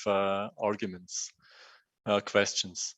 We believe that the politicians actually answered these questions a bit better because they, among themselves, they were more consistent about the other 15 questions, so to speak, than the voters. But it comes from the same election. It should be, that part should be comparable.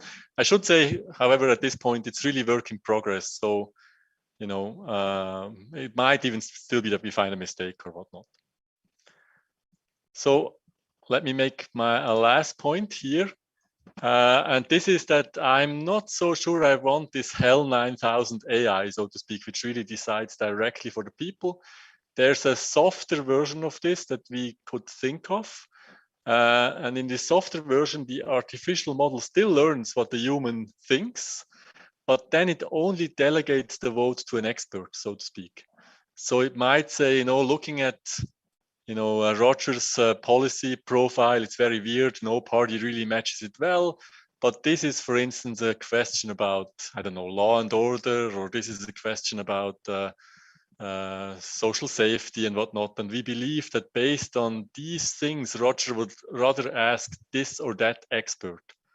So it's a bit like delegated voting or liquid democracy, that you kind of, push your vote to other people or other organizations. But it's more fine-grained. It's not as coarse-grained as just voting for one party and then be stuck with it. So it's in some sense, here's the picture I wanted to show you for that. So we have the left side of the picture is the same as before. We have the human profile and we have the voting questions. These are fed in NLPs, but then the NLP would suggest an expert. Here, for the sake of not having enough time, I just put like some party pictures up of Swiss parties. And then these, of course, could also be experts. And then these would make the decisions, right? It would say for this voting question, so and so much power goes to the Social Democrats or whatever. And then they would vote according to their feeling by really studying the problem at heart and not just, kind of machine learning, roughly guess. I would think with this system, it probably can beat the current system. That I'm pretty confident about that. And there's many, refinements we could do. We could, have actual expert parties. We combine with other solutions, as I said before. And we can, of course, bootstrap this, is no problem. We can introduce an AI party. Maybe the pirate party would be very good for this because people kind of believe that they're very heterogeneous in the first place already. And if this party wins, let's say 20% of the seats in the election, then the voters who voted for the party will just get 10% of the votes essentially. But the party would split those votes. It would not just say yes or no to the same issue, but it would just, based on what its base would say, would vote according to that. And then you can feel very well represented as a voter. And there's many more problems. And I think these are the biggest problems I found. So such a system would probably not protect minorities very well. It could be that the majority always overpowers the minority. So that would be a problem in my opinion.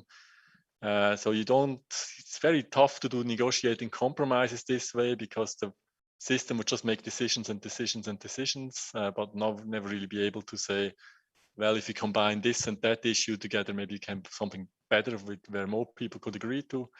And also it cannot make proposals. So we would still need politicians for that part. Right, so so that's that. So these are the two tables again that I presented in this talk. And as I said at the beginning, I want to really say this again. This is like one of, weird ideas, and we just tried it for the sake of this talk actually. And I'm sure there's many things wrong with it, and feel free to fire back. This is great. Thank you, Roger. Thank you for making this really, really great set of results just for the conference. Really exciting and intriguing. And I think it really makes you think, what are the goals of government? And so it's a really effective thought experiment at a minimum. And honestly, I think it would be quite interesting if this was just a system that was on a, newspaper website, where every time there's a law that's up for parliamentary consideration, your system could provide some, according to our analysis of the direct democracy information about the Swiss population, 70% of people oppose this, or 70% of people support it. It's not, that feels like a useful input to discussion at a minimum. It's kind of simulating a direct democracy referendum on each law. So I think that could already be a useful piece for the discourse. No, I agree. That's actually a good idea, that you don't go all in at the beginning, of course, and you just have an information system on the side. And you could start testing it out and see if people agree with it. What we don't have for smart vote is what actually people voted for eventually. And so even if we would, because I don't think all the parties or all the people in Switzerland would use smart vote equally much.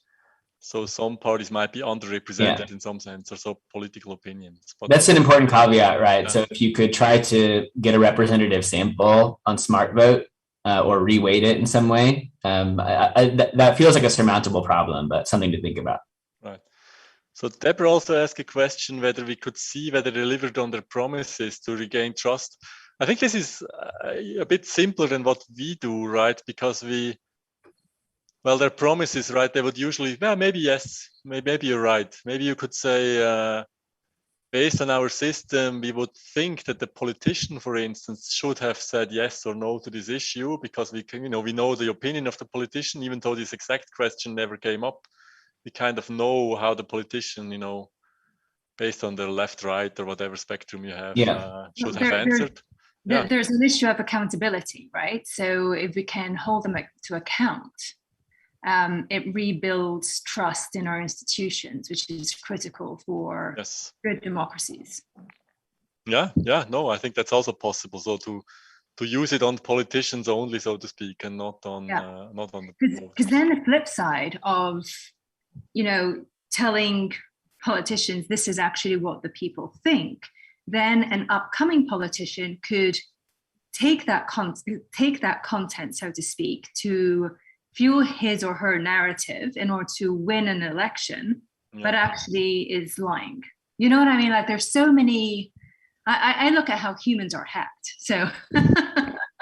No, I understand. So this is actually something we studied. This has nothing to do with my talk here almost.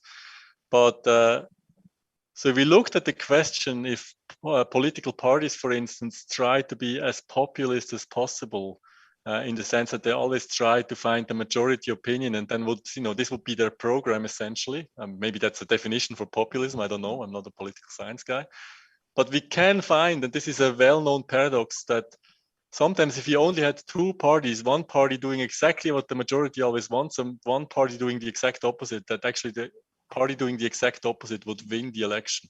So you can come up with these examples. So it's not so clear that politicians should do that, right? They could even lose votes.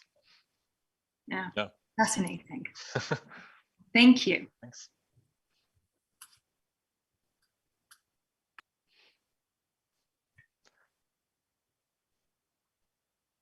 So one other thought or question I had is, in addition to the three caveats that you brought up, the three limits, I think a fourth that you might consider is how would the AI or this aggregation system work when it had to meet a budget constraint?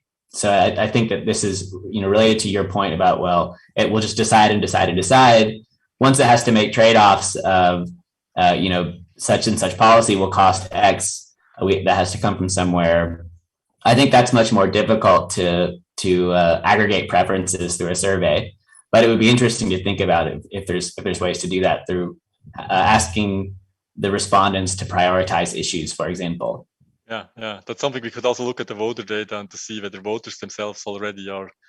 They usually say, "Yeah, no, of course I support all this." Oh no, I have to pay for it. Right. Yeah.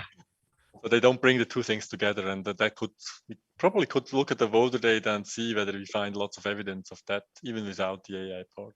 Yeah. Okay, no, good point. So I think that we've now addressed all the questions in the chat, so we'll go to the next session. Thank you, Roger, and thank you all for the interesting questions and discussion. So actually, this third presentation on AI for better justice, it fits very well with some of the issues that have already been brought up by Mrynmai and by Roger, and we'll get right into it.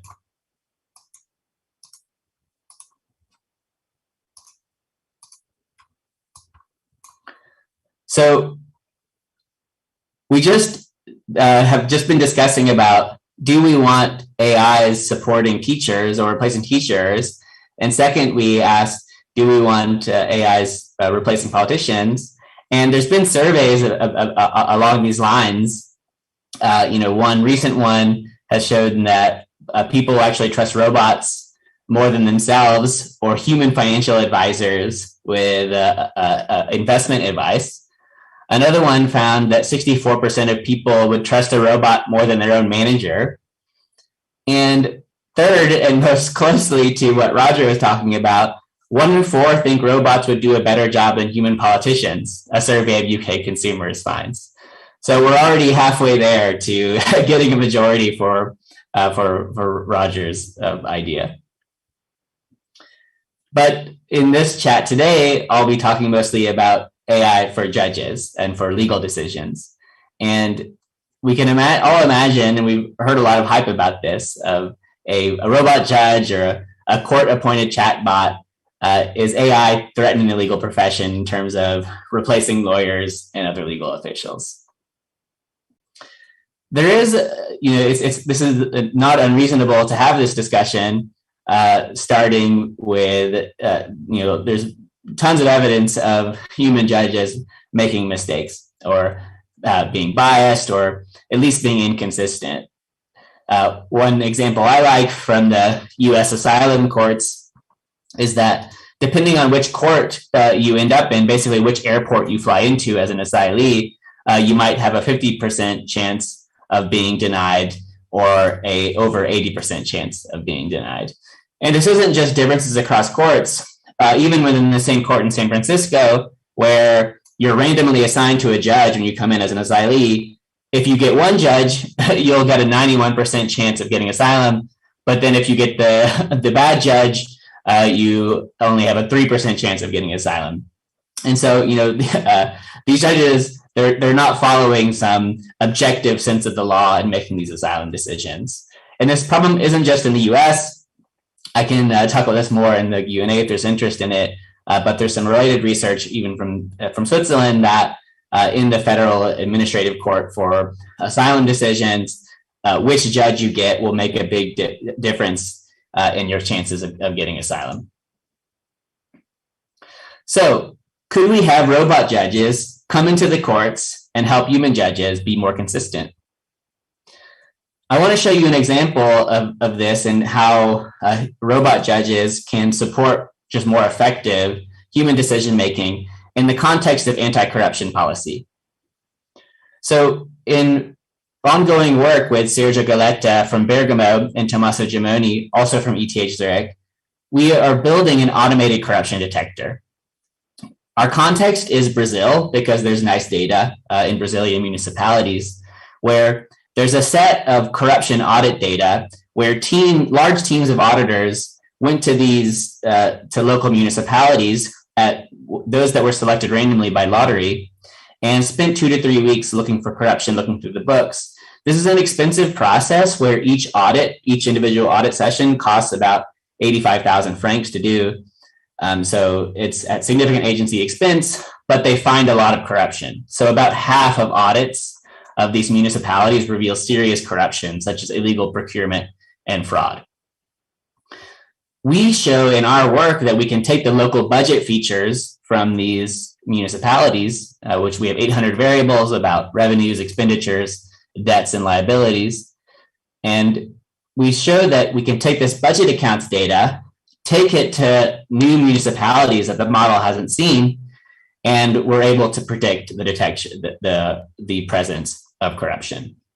So the system it's not like 100%, right? We can't, it doesn't give you the smoking gun, but it's 72% accurate. So, way better than chance, which, if you just guessed they're not corrupt, you'd be right about half the time.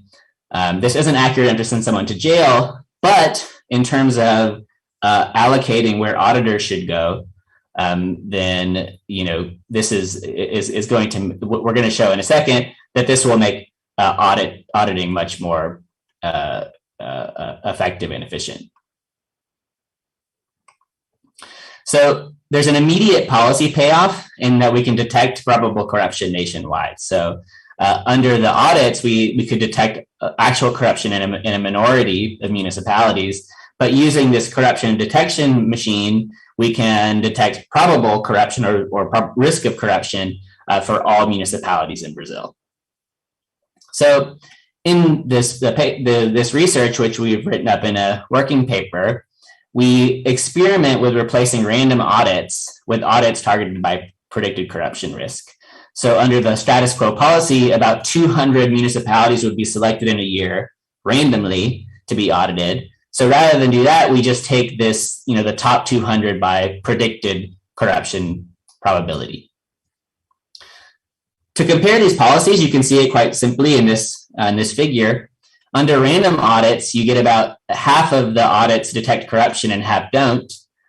Under targeted audits, it's much more accurate, where you detect about 176 municipalities that are corrupt, and only 2 of the audits are wasted in the sense that they don't find any corruption. So if we're talking about, saving money by doing fewer audits or detecting more corruption for the same number of audits, this machine learning supported policy can be much more effective. So this isn't a robot judge, but it's a robot corruption detector. The results from Brazil are a promising indication of how AI systems can help bring corrupt officials to justice. And these methods are generalizable to other settings that would have an auditing decision, a reliably measured outcome, and a set of predictive data points. Of course, there are plenty of caveats. I see there's already a couple in the chat that I want to respond to during the Q&A, but we'll come back to that.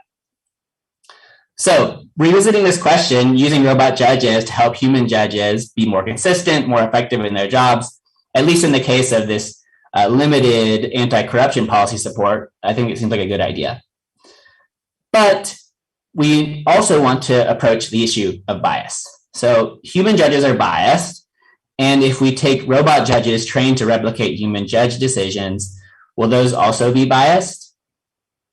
Another way to look at this is, how is the model trained?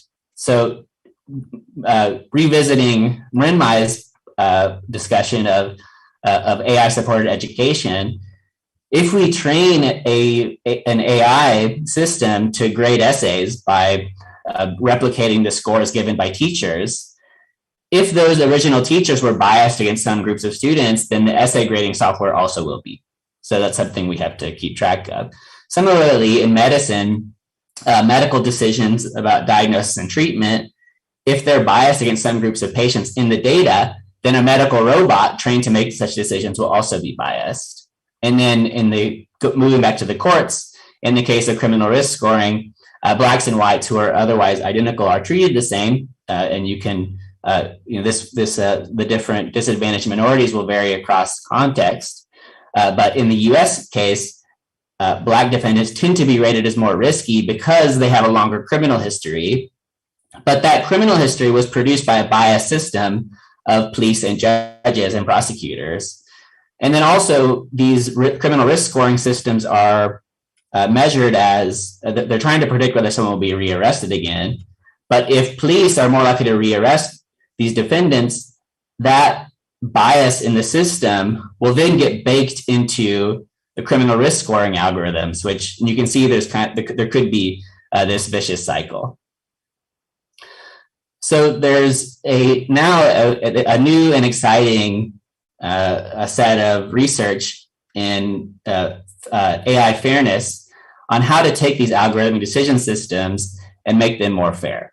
So let's take the decision of bail in judges trying to decide on bail. And let's say you have a set of data on criminal record, which you want the judges to use. You might have some demographic characteristics, but then you have a sensitive class like their religion, and you wouldn't like that algorithm to discriminate against defendants who are Muslim. The standard approach in machine learning, right, is to put all the data in, but then kind of by construction, the machine learning model will treat Muslims differently if that variable is in the data set. This naive approach of fairness through unawareness is just don't include the variable in the data set. That probably helps, but the issue is that there could be indirect discrimination by the model because other variables such as education will proxy for the protected attribute. So there's no easy or perfect solutions to this problem, actually. This is an area of a lot of research, but I also would want to re-emphasize that the baseline is not a perfect AI judge. The relevant comparison is a biased human judge. And another thing that kind of works in favor of using AI in these settings is that when human judges are biased, it's difficult to detect. I mean, they say that AI or neural nets are a black box. I mean, a human brain is a black box. And so I think that we actually have more opportunities to explore how algorithms are making decisions and then try to detect it more easily when a system is biased towards some groups. Further, and this is what I'll talk about for a second now, AI systems can be used to detect bias among human decision makers. So a setting that I'll talk about for the next few minutes is gender bias or sexism in the US judiciary. You don't have to look too far if you just go on Google News and look up these really quite ugly examples of sexism by judges towards their colleagues or towards litigants and defendants. So it's easy to find examples, but we'd like to say something more statistical, more broad about the broader US judiciary. And we do that through natural language processing. So just as an initial sense of how judges in their written decisions talk about male individuals versus female individuals, you can see here in these word clouds that just looking at the adjectives associated with the different genders, where males are understanding or active or cruel or poised, and females are irritable and hostile and emotional and feminine and rude and immature. You can already see these really unsettling stereotypes just in the broad language used by judges. So in order to get at a more targeted measure of the use of gender stereotypes in judicial language, we use a technology called word embedding, which maps language in a geometric space. So the classic example is that if you move from the point in the word embedding space from man to woman, it's the same shift in the space as king to queen. And you'd find the same thing like for salesman to saleswoman, things like this. And so really in the word embedding space, you get this measure of the dimension of gender, this semantic concept. And we can measure gender stereotypes as how correlated is this male to female dimension to a stereotypical feature of society, which is the dimension between work and the office and then family in the home. And this is a classic gender stereotype that men are associated with work and women are associated with the family of the home. And we want to see, do judges vary along this use of this stereotype? And we find that they do vary significantly. So on the horizontal axis here, we have what we call gender slant, which is the use of these gender stereotypes. And it's not that surprising that male judges are more stereotyped than female judges. One other intriguing thing we found is that conditional on the number of kids they have, judges that have more daughters relative to sons use fewer gender stereotypes. And so, the gender of your kids is random. So this is kind of a nice natural experiment. But you might be asking, does this gender stereotyping in the judicial language actually matter? And it does. So more stereotyped judges tend to vote against expanding women's rights in their decisions. So this includes reproductive rights, gender discrimination, sexual harassment. It also matters for how they treat colleagues, in the sense that more stereotyped judges are more likely to reverse or reject the decisions by their female colleagues. And they're also less likely to cite opinions by female judges. So these findings, I think, are interesting and important on their own, but they also provide motivation for efforts to improve gender balance in the judiciary. So to conclude, I wanted to provide kind of a more broader set of thoughts on when algorithms should support human decision-making in the case of judges, but also more broadly. Something that I think has become really well recognized as really useful and effective is machine perception. So in particular computer vision, face and voice recognition. These technologies are very accurate. And so that's a kind of a pro and a con, right? It makes them very useful, extremely high benefits to having these machine perception tools, but it could also cause privacy violations, right? So there's I think this was mentioned yesterday that someone had been arrested because a facial recognition system had picked out the wrong person. But overall, I think that these types of using machines for machine perception, I think makes sense, and we just have to keep track of implementing the right privacy protections. Another issue that has come up in the bias debate is that these machine perception algorithms, such as face recognition, they're often trained on bias. They could be trained on biased data sets. So they could be more accurate for some groups of individuals than others, who's the consumer base and things like that. And that is also a surmountable issue by collecting better data.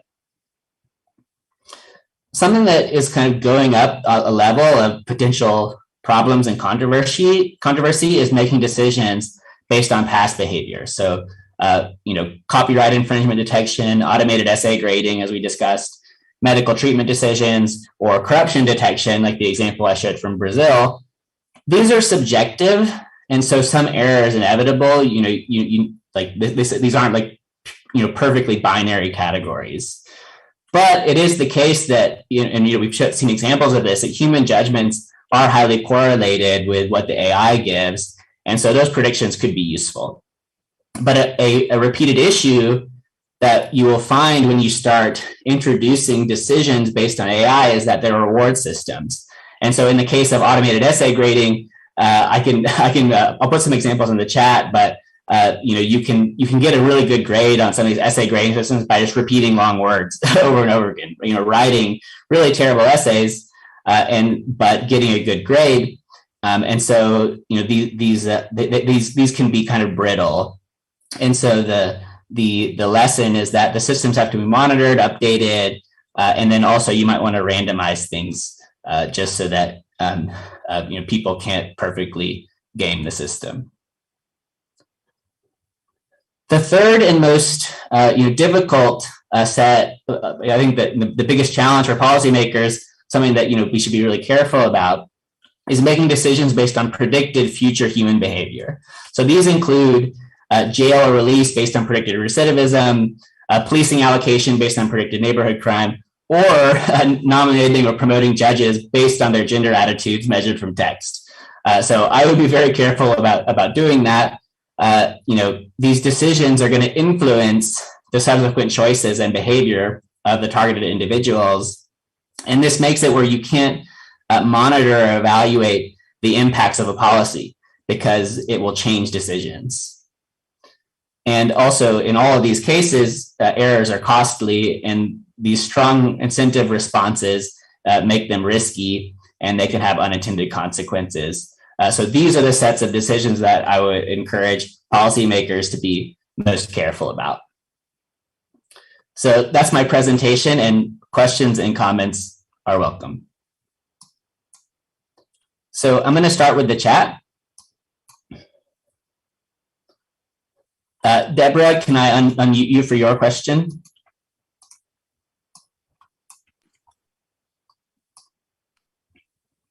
Absolutely fascinating. Wow. So, I work in the corporate world, right? And I hate all the noise around, especially International Women's Day.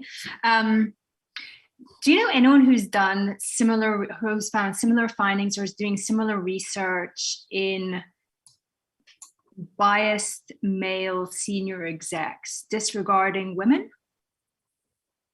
It happens in academia fields too. Not in particular, but I think that many people would share your intuition about that, and I think that this would actually be a nice application of the types of bias detection methods that we've been discussing, and also Ryan Cotterell talked about a bit yesterday.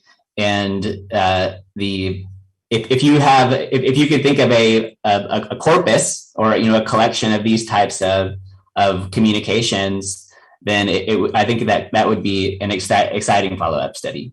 Cool, awesome. So you'd be up to running some experiments?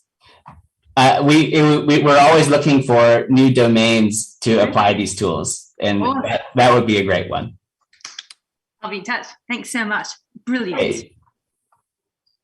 So, Karen, do you want to ask this question about the biggest challenge here will be bias? I think that's actually a quite interesting idea. Can I unmute you to ask you what you meant?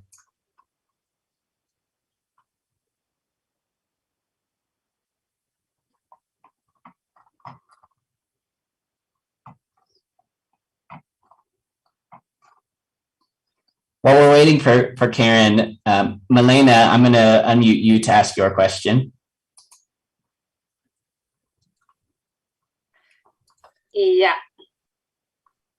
Milena, yes, we can hear you. Yes, I was just, while you were talking about application to judicial system, I was recently reading Katie O'Neill's thoughts on yes, rigged application and mismanagement of AI in US in particular. So what would you say about implanting error detection or preventing those severe misuses? Like, for example, using proxy when you're deciding about the sentence to someone who is coming from poor background, or something like that? Would you see any solution to that? I think this is a great example of some of the issues that I was talking about. I think that I was focusing somewhat on kind of identity characteristics, but definitely like zip code and like, you know, where people are from and who they know is another set of factors that aren't, you know, they're not necessarily relevant to whether someone is risky or guilty, but judges and then potentially criminal risk scoring algorithms could learn to use those factors. And it's something that, as I mentioned, there's no perfect way to address these issues, but there are these model interpretation and model explanation tools that will tell you which factors the model is using.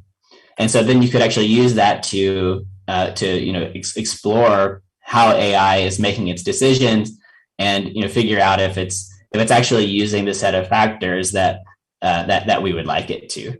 I think that in the case of risk scoring, the problem is if you put someone in jail based on the risk score, then they won't commit more crimes, right? Because they're in jail. And so this is what I was kind of saying at the end, is that if you're making a prediction about future behavior, you then make a decision that prevents them from actually committing crimes or not. And so then it's hard to know.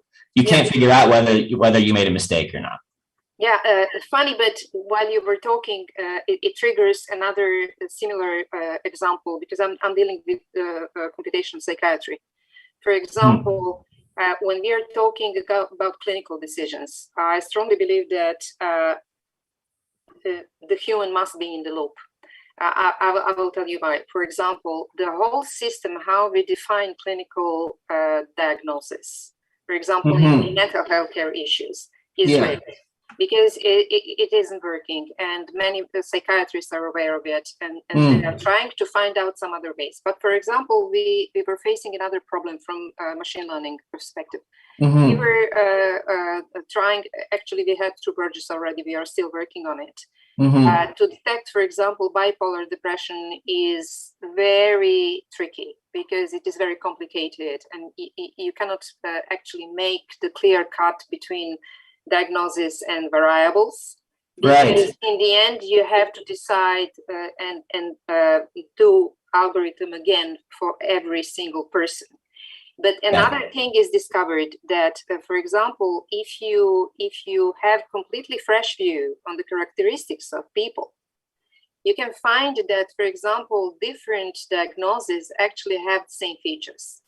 For example, somebody was connecting different descriptions from series of machine learning studies and find out, for example, that once you are diagnosed with, let's say, depression, your chances to have another diagnosis rises for 50%. Because once you enter the system and it is somewhere noted that you have certain symptoms, right, there's going to be decision inertia there. I think this is a good example of how when there's subjectivity in a decision and humans disagree, then we can't expect a machine to do better in most cases.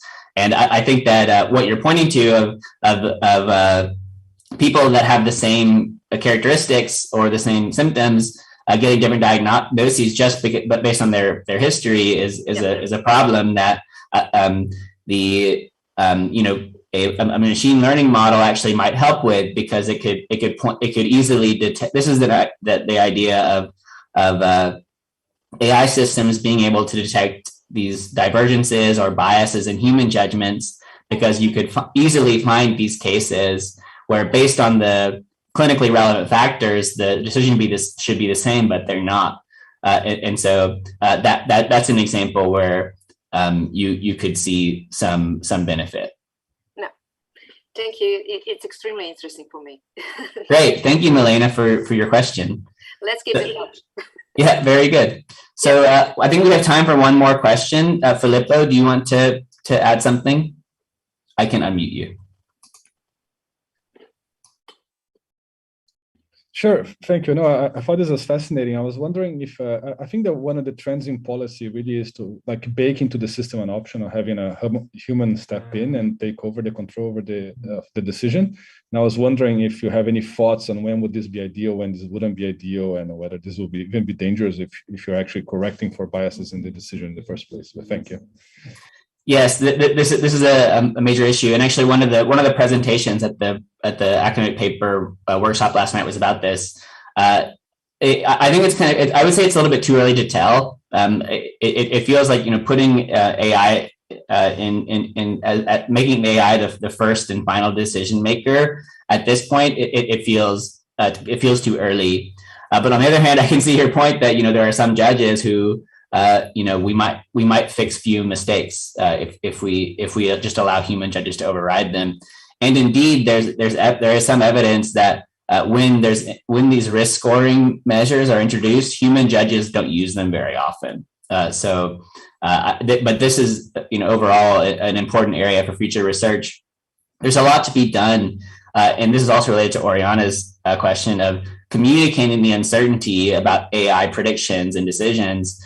Giving explanations for why these decisions were made. I think that there's a lot to be done to help human decision makers trust these predictions and these inputs to make them more useful.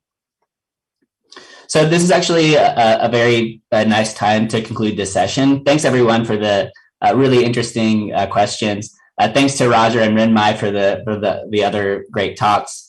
We will now conclude for 44 minutes. We have the lunch break now, and at 2 p.m. we will see you for the next panel on how data policy can increase trust in AI applications.